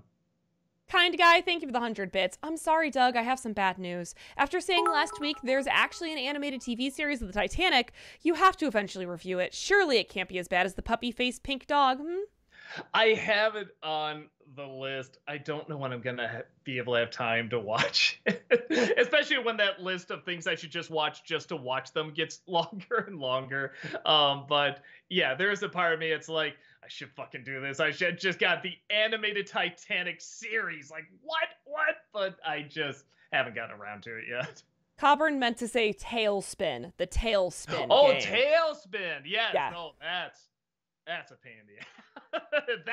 That's a fucking hard game. I was even thinking to myself, man, I'm surprised you didn't mention the Tailspin game. Adam Gunther, thank you for the 100 bits. Which of the 3 bears from Puss in Boots: The Last Wish was your favorite? I don't know. Maybe Baby, just because I loved hearing her say, baby. You know what you're talking about, baby. That just always made me laugh. Adam Gunther, thank you for the 100 bits. What's the funniest Jack Horner moment for you in Puss in Boots: The Last Wish? You know, it wasn't originally, but now that it's been memes so much, I really have grown to love. Oh, you think, idiot? Now that really does make me laugh. Yeah, I don't know. They're all pretty funny. Anything with the baby unicorn horns really makes me laugh. Yeah, that's all pretty funny. Orlando Garcia, thank you for the 100 bits. Did you guys hear about the situation involving the author for Dilbert? Admittedly, I wanted to give the Dilbert comics a look after all these years, but after what he did, maybe not. You're not missing much anyway. I don't know. There's like, it's funny because I love when you get a comic strip that's really good. I love Garfield. I love Calvin and Hobbes, Far Side, several. But I mean, like on probably these two hands, I can count what comic strips I really love. And Dilbert was definitely one of those where it's like, okay, it's just there to be there. Like it's in my opinion, it's pretty nothing. I mean, clearly must have connected with somebody to be around for so long, but yeah, it's one of those when they're pulling Dilbert, it's like, oh no, not Dilbert, the voice of a generation. So yeah, it was no major loss for me. Kind guy, thank you for the 100 bits. Hi Doug, just try and take this scene seriously. A half-naked man, a chicken with a pink car, and a copper O, and instead of saving the universe, they're stealing KFC. Oh yeah, that did happen in Masters of the Universe. What's up with that? Yeah, I was gonna say, it's sounding like an 80s live-action version of Masters of the Universe. Yeah. You know what? Actually, there was a guy called Good Bad Movies did this really great video going behind the scenes. He does these really great exploring videos. He did one for like Hocus Pocus as well, Mortal Kombat, that they're really, really good. And he did a real good one on that kind of explains why so many strange choices were made. And it's really, really interesting. I really recommend you check it out. Spotlight TQ, thank you for the 100 bits. With all these children-friendly media being adapted into horror movies, what's one thing that should get it? And don't say Pokemon, that would be too obvious. I mean, it never happened because I know the guy would hold the copyright too tight, but Calvin and Hobbes is a horror film I think would be fucking awesome. Like just the kids like hallucinating the tiger, and then like, oh, I never liked little Susie, go get him, Hobbes, and then just suddenly like the tiger comes to life and just like mauls all the people like he doesn't like, gets rid of the bully and stuff like that, and the mother and father are just like, no, it's just his imaginary friend, look, the doll's over there, and it's gone. It's just like a trail of blood and stuff. Yeah, that's the one. FBL, thank you for the 100 bits. Have you ever seen the Val Kilmer spoof movie Top Secret? I love the skeet surfing intro song. Oh, yeah. Oh, that was like... Did that come out before Airplane? I'm trying to remember. It might have been after Airplane, but it's one of like the original just pure parody movies. And yeah, I love it. There's a really amazing scene where they're speaking a foreign language and you're trying to figure out what it is. And eventually you put together they're speaking backwards, and then you're realizing this whole scene is backwards, and then they start to show it off more and more. You see them like, blowing dust off a book, but in this it's like reverse, or they slide down a pole, but in this they go up and stuff. But you don't put it together until about halfway through. You're like, oh shit, they've been doing this the whole time. It is so clever. Yeah, it's some of the best visual jokes you'll see in any of those parody movies.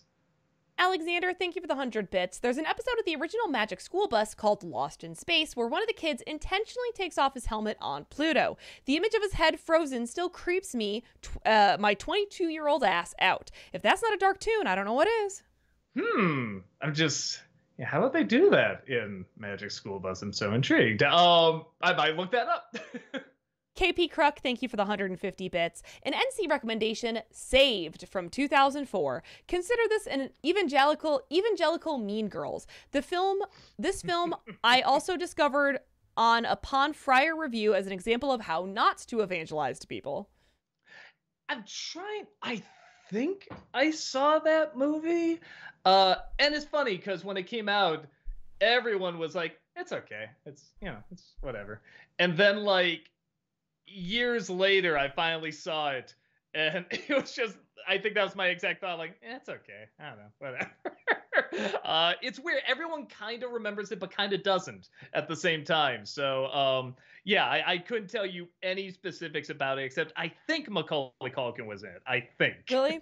Yeah, because I'm pretty sure I saw it, and the only thing I'm like, was that the one Amanda Bynes was in? I don't even maybe. know. I could have been it too, yeah. Sailor Aaron, thank you for the 100 bits. I loved your Iron Man review, especially that Full Metal Alchemist joke. Do you have a favorite moment or moments from the 2003 series or Brotherhood? I wish there was a top 11 FMA episode from you as the NC, but you know, Japan with the copyright. Oh, well. Well, I also haven't seen the show in a long time. Yeah, man, I'm trying to think back because I really liked it. Rob showed me the whole thing, and I really, really got into it before it even got like the English dub or anything. It's gotta be the Dog Girl episode. That is so fucked up. Oh my gosh, so fucking insane. Wild. Yeah, that's gotta be it. I just love all the shirts and memes and stuff that have come from it too. It's fucking insane. Orlando Garcia, thank you for the 100 bits. Doug, Heather, can you guys recall a time where an ugly character from a movie, show, or video game made you go, aww? Trying to think. I know what they're talking about, but right. I can't think of a. I mean, I know it's happened. Right. I just can't think of it. Because I know there's times where like a monster will come in, it's supposed to be like terrifying, and it's like, I don't know, it's kind of cute. Yeah. I'm blanking. I don't know. I almost want to look that up because now I'm just like, now I'm committed. Like so ugly, it's cute. Let me see what pops up here. Doug just Googling so ugly, it's cute. I like the first thing that shows up is the movie Home, the alien from that. That's kind of funny. I don't know why that's really getting me. You're just Googling so ugly, it's cute. I mean, what, you think the internet doesn't have that? It has no, I don't know. I don't know why that's really tickling my funny, but it is. Yes, make sure your safe search is on. Oh, you know. All right. He's just getting xenomorph porn. No, I know the one. Ugly Sonic in the Chip and Dale movie. After they gave him a personality, just sort of the guy like he's trying to own the joke. I'm like, I can't feel sorry for this poor dude. I don't know. He's kind of, I guess his teeth aren't that way. Okay, they are, but I don't know. I'm rooting for you, Ugly Sonic. I'm rooting for you. FBL, thank you for the 100 bits. I watched the Riff Tracks Christmas special years ago, and I love their riff on the Christmas pork commercial. Right? That was the one that had Weird Al in it, too. That whole special is so great. It makes me laugh so hard. I watch every Christmas. I love it. KP Kruk, thank you for the 100 bits. When the Flash movie comes out, will we see you return as General Zod to review it? If he returns, I promise to kneel before Zod. Yeah, I don't know. Maybe we'd have to get like Rob to do that because I think he played that version of Zod when we last did him. I don't know. We both had to find some good wigs if we were gonna do that. Spotlight TQ, thank you for the 100 bits. Hey Doug, I've been on a bit of a Muppets binge lately, and there's one Muppet movie that people tend to forget about. I was wondering if you could review The Muppets Wizard of Oz. Don't think I ever saw it. I never did see the space one either. I should probably check that out at some point. Try to check it out. Kevin Lane, thank you for the 100 bits. I think the reason why Doug was frozen was because Arnold wanted revenge for being replaced by Patrick Stewart in What If Tim Burton directed Batman and Robin. He knows what he did. Bright B. Burns, thank you for the 100 bits. I wonder if it's universally accepted that director Alfred Hitchcock's worst film, is Family Plot. That's the last movie Hitchcock ever made. Most people don't talk about Family Plot in a positive manner. It's either Psycho, The Birds, or North by Northwest. Well, I mean, even more than that, but yeah, I've never even heard. I mean, he made so damn many. Yeah, I never even heard of that one, but I haven't seen all his films either. So, you're probably right. FBL, thank you for the 100 bits. White Castle, Burger King, or In-N-Out? To eat or blow up? I blow up White Castle. That's the worst. I actually like Burger King okay for the rodeo burger. I actually didn't mean that in the Small Soldiers review. I actually do kind of like the onion rings and the barbecue sauce in there. I like In-N-Out burger too, fine for what it is. Neither are spectacular. I mean, they are what they are. They're just fast food burgers, but they're tolerable. Adam Grunther, thank you for the 100 bits. Since you've reviewed most of the Disney movies based on a ride, do you think you'll do an NC on Jungle Cruise? I don't know about an NC. It's I did Disney December of it. That seemed like enough. That seemed like I got all my points across that I wanted to say.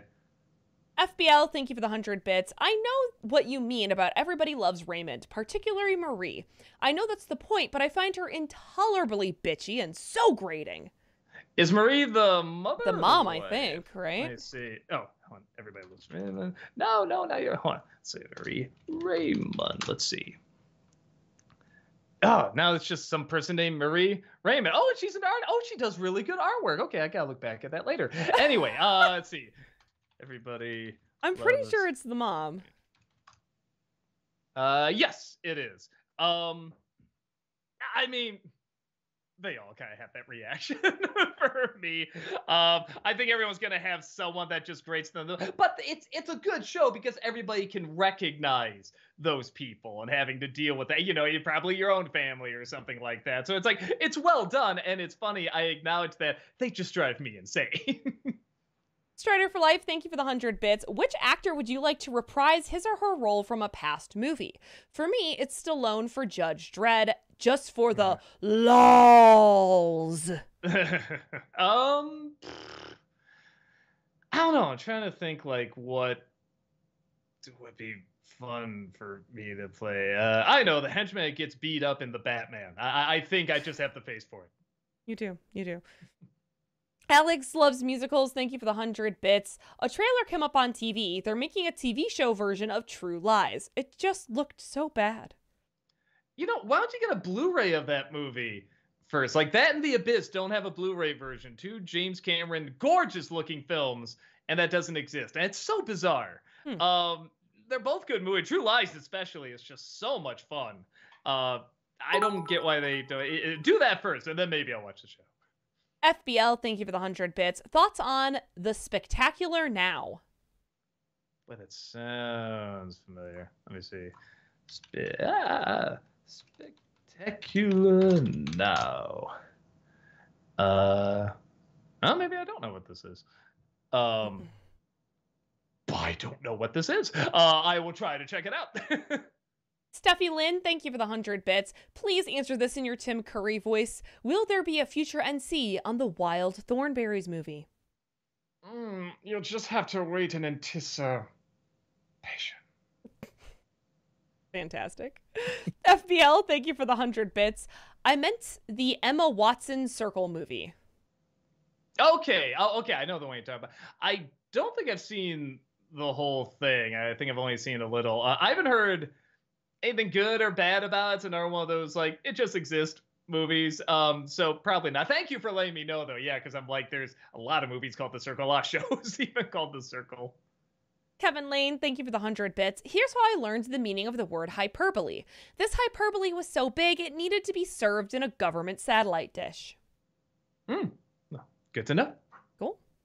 FBL, thank you for the 100 bits. Thoughts on The Last of Us? Well, now we gotta say the game or the movie, and even if it's the game, which game? I'm assuming I say movie show. I'm assuming you're talking about the show. I fucking love it. The show's been amazing so far. Yeah, and I was kind of a doubter. I didn't think it'd necessarily be bad, but I didn't think it would translate well enough into a show. It's just because we've had too many shows like it. But I think those two actors, I think the fact that they are changing things up from the game and giving some different points of view and stuff like that, it really is. It's a good show, and it really is those two. I think they really are what make it where I 100% absolutely have to watch it all the way through because those two are so likable.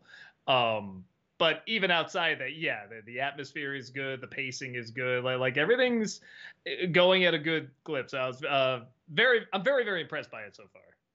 Orlando Garcia, thank you for the 100 bits. I was pleased how in the last Nintendo Direct, they announced a new Professor Layton game. Heather, are you familiar with Professor Layton? Looks like a game series you would dig. I am familiar with Professor Layton. I've only played one of the games on the DS. I rented it from my library, and I had a lot of fun with it. but I always associate it with, I had a student when I taught in Japan who was obsessed with Professor Layton, and she used to try to relate everything in class to Professor Layton, and she used to draw me pictures of Professor Layton. It was so cute. Aww. So I can't think of that series without being like, I hope Rico was happy about that announcement. That's adorable. DCL Coda, thank you for the 100 bits. Was there a producer credit you saw on a movie that threw you off or blew your mind? I.e. Tom Hanks for Where the Wild Things Are in Mamma Mia, or Robert De Niro for the Rent movie? You know, a name I'm seeing more and more on stuff I just wouldn't think he'd be attached to. Will Ferrell actually produces a lot of a lot of dramas and dramatic shows and stuff like that, and they're good shows. I don't know. I always think it's cool when someone that's known for doing one thing can like legit really transition into another role and like do it well.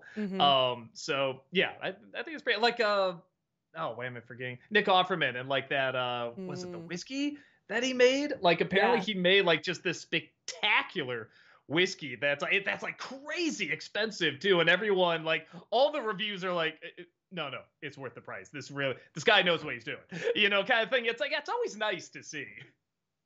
Kenton Play Stuff, thank you for the 100 bits. Hey, Heather and Doug, do you have a favorite out of context line from any media? Two of my favorites are Mario from the Super Show just randomly shouting, "Watch it, gang, his toes are loaded," and Tweety Bird yelling, "Help, a piece of spaghetti got on me." That Mario one's pretty funny. I mean, it's another one of those where it's like tons, but now I'm blanking. Now I'm put on the spot. I mean, Rob and I just quote stuff all the time, just randomly out of nowhere. But it's like I can't think of them now. Yeah, it's like too many times I've had to have them make sense for doing a Nostalgia Critic review. Like the quote has to like tie into what I'm doing. Now it's like, yeah, I guess I don't do that many random ones the more I think about it. But we usually do. I'm just going blank. Spotlight TQ, thank you for the 100 bits. Doug, I would like to thank you for constant entertainment. I've been watching Nostalgia Critic since I was in high school, and that was 13 years ago. Well, thank you for making me feel so young. No, it is, that actually is very cool to hear, because we found out we had a younger crowd watching like years later, because anytime we go to a convention, we usually get people in like their 20s or 30s, or something like that. So it's so cool seeing another generation coming up saying, yeah, I grew up with you in high school, I grew up with you in college, I grew up with you here. I mean, it's like it's really neat, and it's like really nice to know. So yeah, I love hearing that. I think that's really, really cool.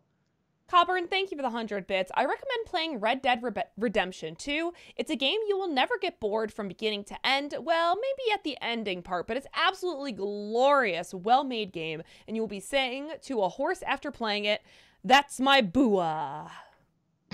I hear it's really good and really addictive. Yeah. Apparently, I hear it's like a better way of putting it, the video game version of Westworld. Like you just really, really get into it after a while. There's like a lot of exploring and side missions and stuff like that. So maybe at some point, but yeah, I already got enough games I have to play and stuff to watch. Adam Grunther, thank you for the 100 bits. Do you think the Velma show is kind of pretentious when it comes to its comedy? I'm genuinely curious. Kinda.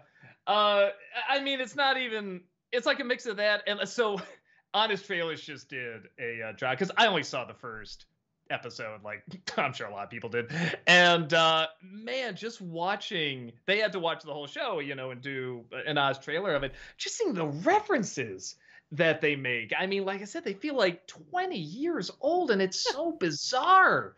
So yeah, and then on top of that, yeah, it's a good example of a show that looks like it wants to save the world before it wants to be funny.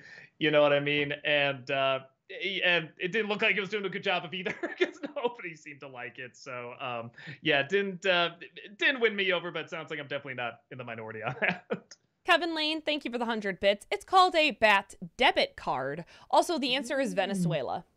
Well, I mean, a BAT debit card just makes a ton of sense. That's fine. That's fine. Batman can have that. When you change it to a credit card, that's just silly. Alexander, thank you for the 100 bits. I really like High Fidelity, though less for the relationship stuff, which was fine. My favorite scenes are just John Cusack, Jack Black, and Todd Luiso discussing music and making top 5 lists. I honestly feel like it would fit right into that record store. Oh yeah, I kind of like the back and forth they had there too. I like when they have the fantasy of beating up that guy. That was pretty funny. But I gotta watch it again. I think I literally haven't seen it since since it came out. Honestly, I think it was in high school. So yeah, I should give it another shot. Adam Grunther, thank you for the 100 bits. Who is your overall favorite Animaniacs character? For me, it's Slappy. I'm sorry, but screw the reboot for getting rid of her. Although she does make a cameo in the newest one, which is very interesting. And it was a little funny because it's literally, and that's my favorite character too. It's literally these people outside our house saying, bring back Slappy, which makes me kind of happy. It sounds like that was the one people really wanted back, which is nice to know. And literally comes out there, then Sherry Stoner doing the voice and everything, just say, hey, can't you let me retire in peace? And that was it. She literally comes back just to say she's not coming back. That's a little funny. But yeah, that was my favorite character. That's the one I wanted to see more of. But that's a cute cameo. That Disney Nerd, thank you for the 100 bits. What's a classic film you got to see in the theater? I got to see The Empire Strikes Back in October of 2020. Granted, there was only like 3 people that showed up for obvious reasons, but still a really cool experience, though. At first, I'm like, but it's Empire Strikes Back. Oh, 2020. Yeah. Okay. I mean, I'm trying to think. I didn't grow up watching Dracula, weirdly. So the first time I saw it actually was on the big screen. That's a fucking great way to see it.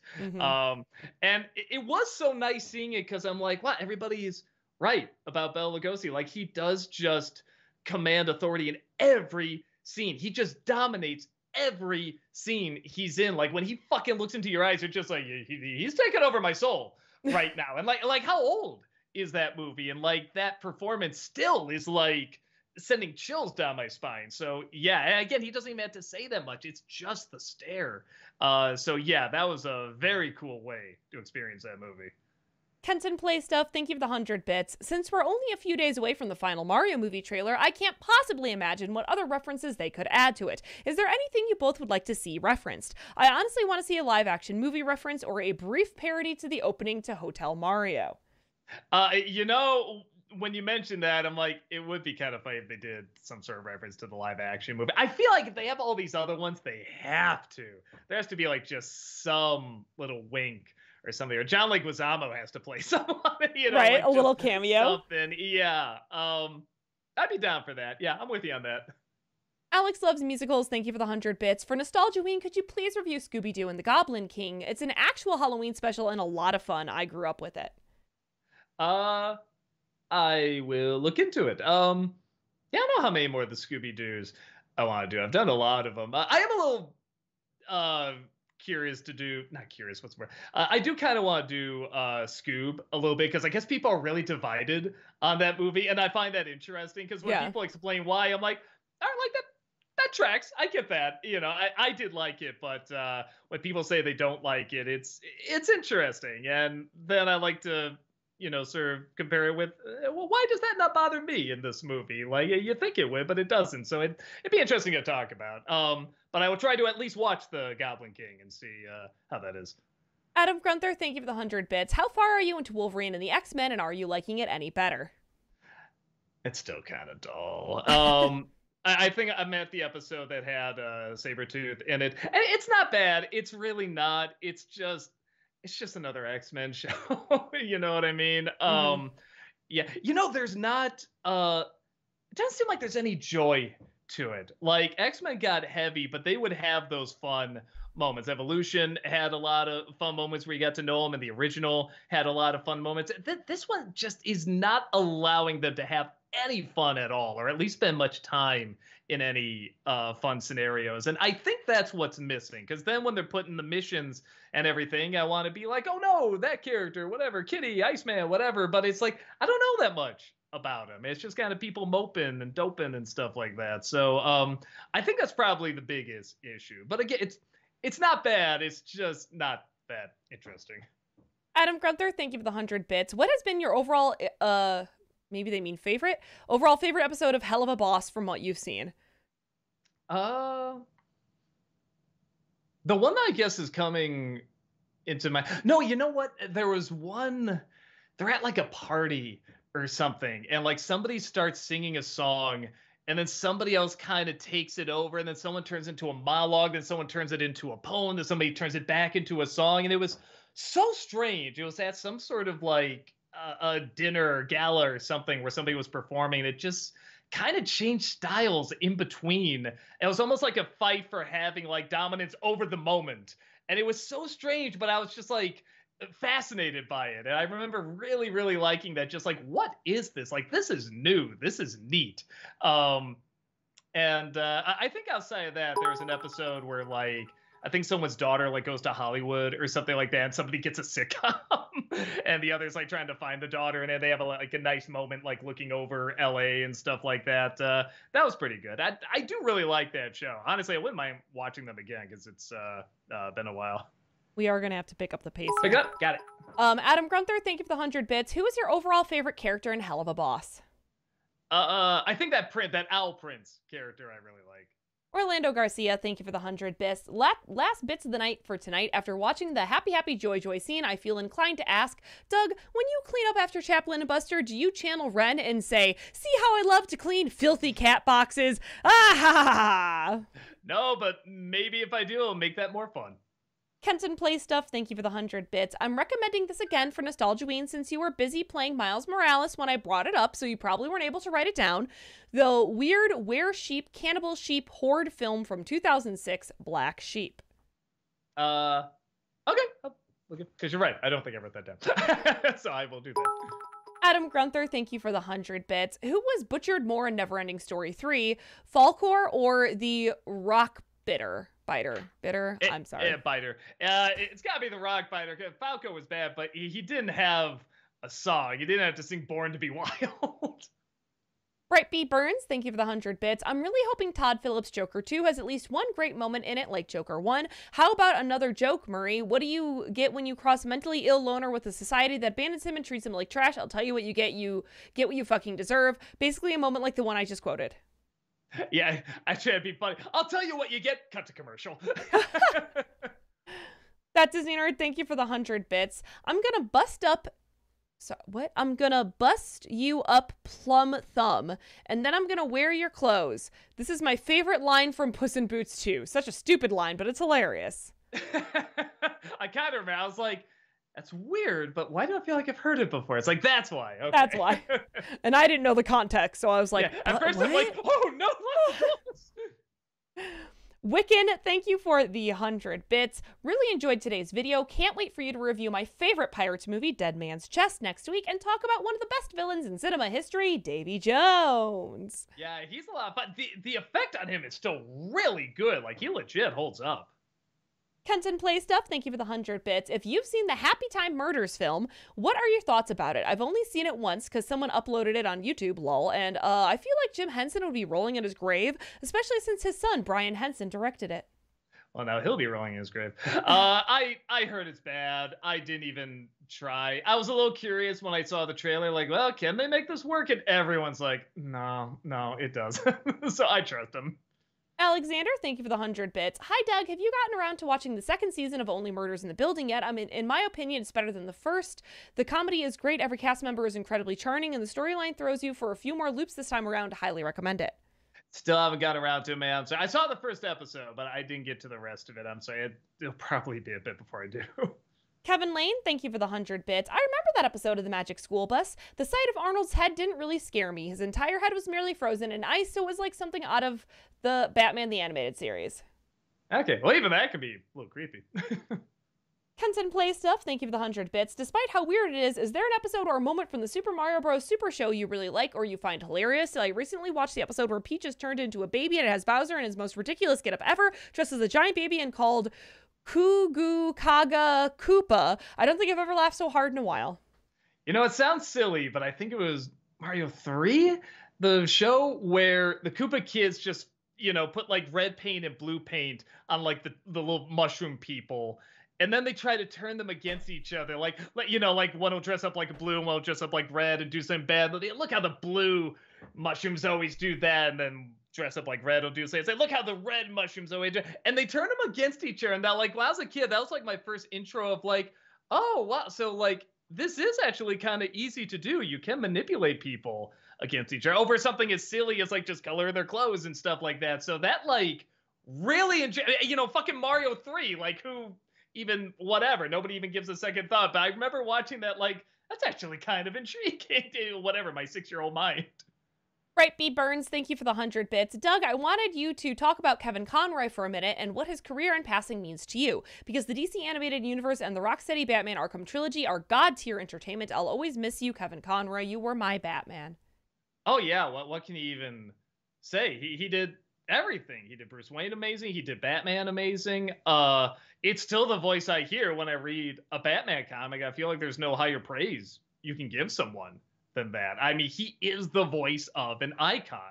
And I think majority of people think of that voice when they read a comic. So yeah, like I said, I don't think there's any higher praise you can give someone. Adam Gunther, thank you for the 100 bits. What is your overall favorite song from Rocky Horror Picture Show? Time Warp. No, actually, I take it back. I really like There's a Light. I really, really like that song. Okay, great. FBL, thank you for the 100 bits. Have you seen the Jordan Peele Keegan-Michael Key movie, Keanu? Yeah, I remember being okay. I thought it'd be a little funnier, but it was fun. It was a good time. Was that Anna Faris in that? Yeah, I remember she was really funny in that.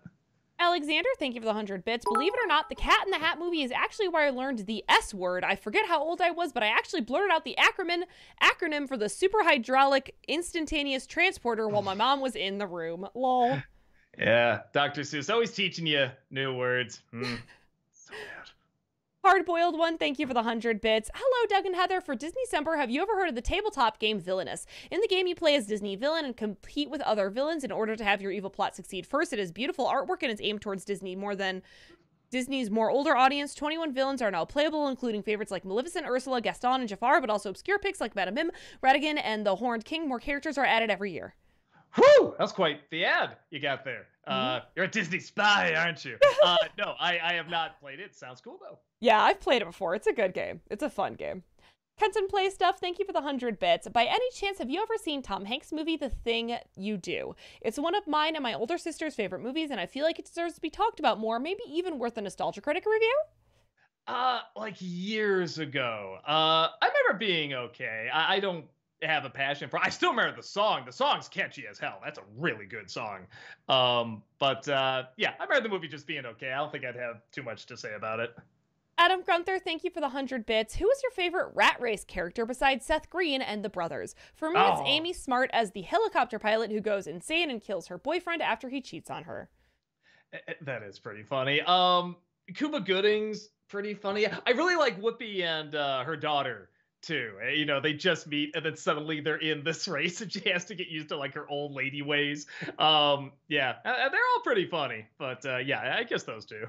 FBL, thank you for the 100 bits. Thoughts on the movie Vantage Point? I don't know if I've seen that. How do you spell it? Vantage, Vantage, Vantage Point? I don't think I've ever... Oh, maybe I've heard of this movie. I've definitely heard of it before. Okay, it looked interesting. I never saw it. I'll try to check it out. Alexander, thank you for the 100 bits. Which Linda Belcher moment made you laugh the hardest? For me, it's when she says to Louise, "Look at my eyes. You see how crazy they are?" Just anytime she either sings something or like just gushes over her kids, like, "Oh, my little babies. Oh, my little handsome man." Like just all that makes me laugh. Alexander, thank you for the 100 bits. Sorry, 100 bits. Which Bob Belcher moment made you laugh the hardest? For me, it's when he gets the... Are you back? All right. You see me there? Yep, you're back now. All right. Alexander, thank you. Thank you for the 100 bits. Which Bob Belcher moment made you laugh the hardest? For me, it's when he gets the yips flipping burgers. Anytime he makes the food talk, the turkey or any of that really cracks me up. Author, thank you for the 500 bits. Sorry to jump in here last minute, but just got home from Bible study to find one of our neighbor's cars on fire. Police and firemen are on the street now and would appreciate thoughts and prayers for them at this time. Yeah, geez, all my best. Geez, that's really terrible. That's awful, author. Okay. Yeah, I hope the situation gets resolved. Okay, phew, we've done it. Yay. Jimmy says, obscure animated shit alert. There's this banned Fox Kids special on YouTube called The Night of the Headless Horseman with food fight animation. Would you consider it for Nostalgiaween? Did I see the ad for that? Kind of sounds familiar. I'll try to give it a look. If for anything else, just for the nostalgia. I never saw the special, but it's like, I think I remember seeing the ads for it. Dom Villareal says, Doug, how much people have asked you to review Coraline? I would love to see a reaction and see you guys do a skit with it. We'll probably do it. I found out something. One Halloween, I just went as Other Doug.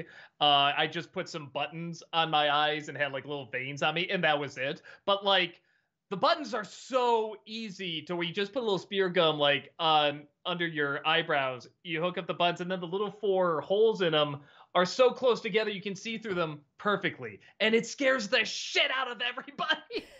Like, just looking at someone with those button eyes, they're just like, I just don't want to talk to you. You're just scaring me so much.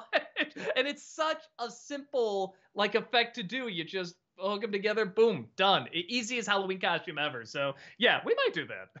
Gigabuster says, hey, you two, thanks for everything that you've been doing. Today marks the 50th anniversary of Pink Floyd's Dark Side of the Moon album. Do either of you have a favorite track from that album, or have you ever listened to the album? Thank you for your time. Oh, yeah. What's that one? Is it Money? Is that the name of the one? I remember really liking, not Dark Side of the Moon, Dark Side of the Moon. Money. I think that's what it was called. Yeah, just Money. I remember that one, just like the sounds in it specifically being like just really clever in the way they blended together. Yeah, I really like that one. Hardboiled one, thank you for the 100 bits, and I think this is gonna have to be the last thing, guys. Doug, please tell me that when you do the inevitable Ant-Man Quantumania and C review that you will dress up as MODOK. You know, I wasn't planning on doing a review, but shit, that does sound pretty funny. Because I'm already imagining just putting like the little hands right here and the feet and everything. I'm like, oh shit, that's pretty funny. We'll see. It's not a bad idea. Okay, awesome. And that brings us to 8 o'clock. Thank you all so much for joining us here today. As usual, we super appreciate you. We literally could not be here without you. Please remember, we do have content here 5 days a week, Monday through Friday. So come on back and join us any of those days, Monday through Friday. Tamara will be back tomorrow. Doug will be back on Friday night doing more Arkham Asylum. Malcolm will be on Friday afternoon. It's going to be a good time, and we always appreciate seeing you all in chat. But have a wonderful rest of your Wednesday. Don't forget to watch Mandalorian tonight. And we will see you all later. Bye. Goodbye. Goodbye. Goodbye. Goodbye.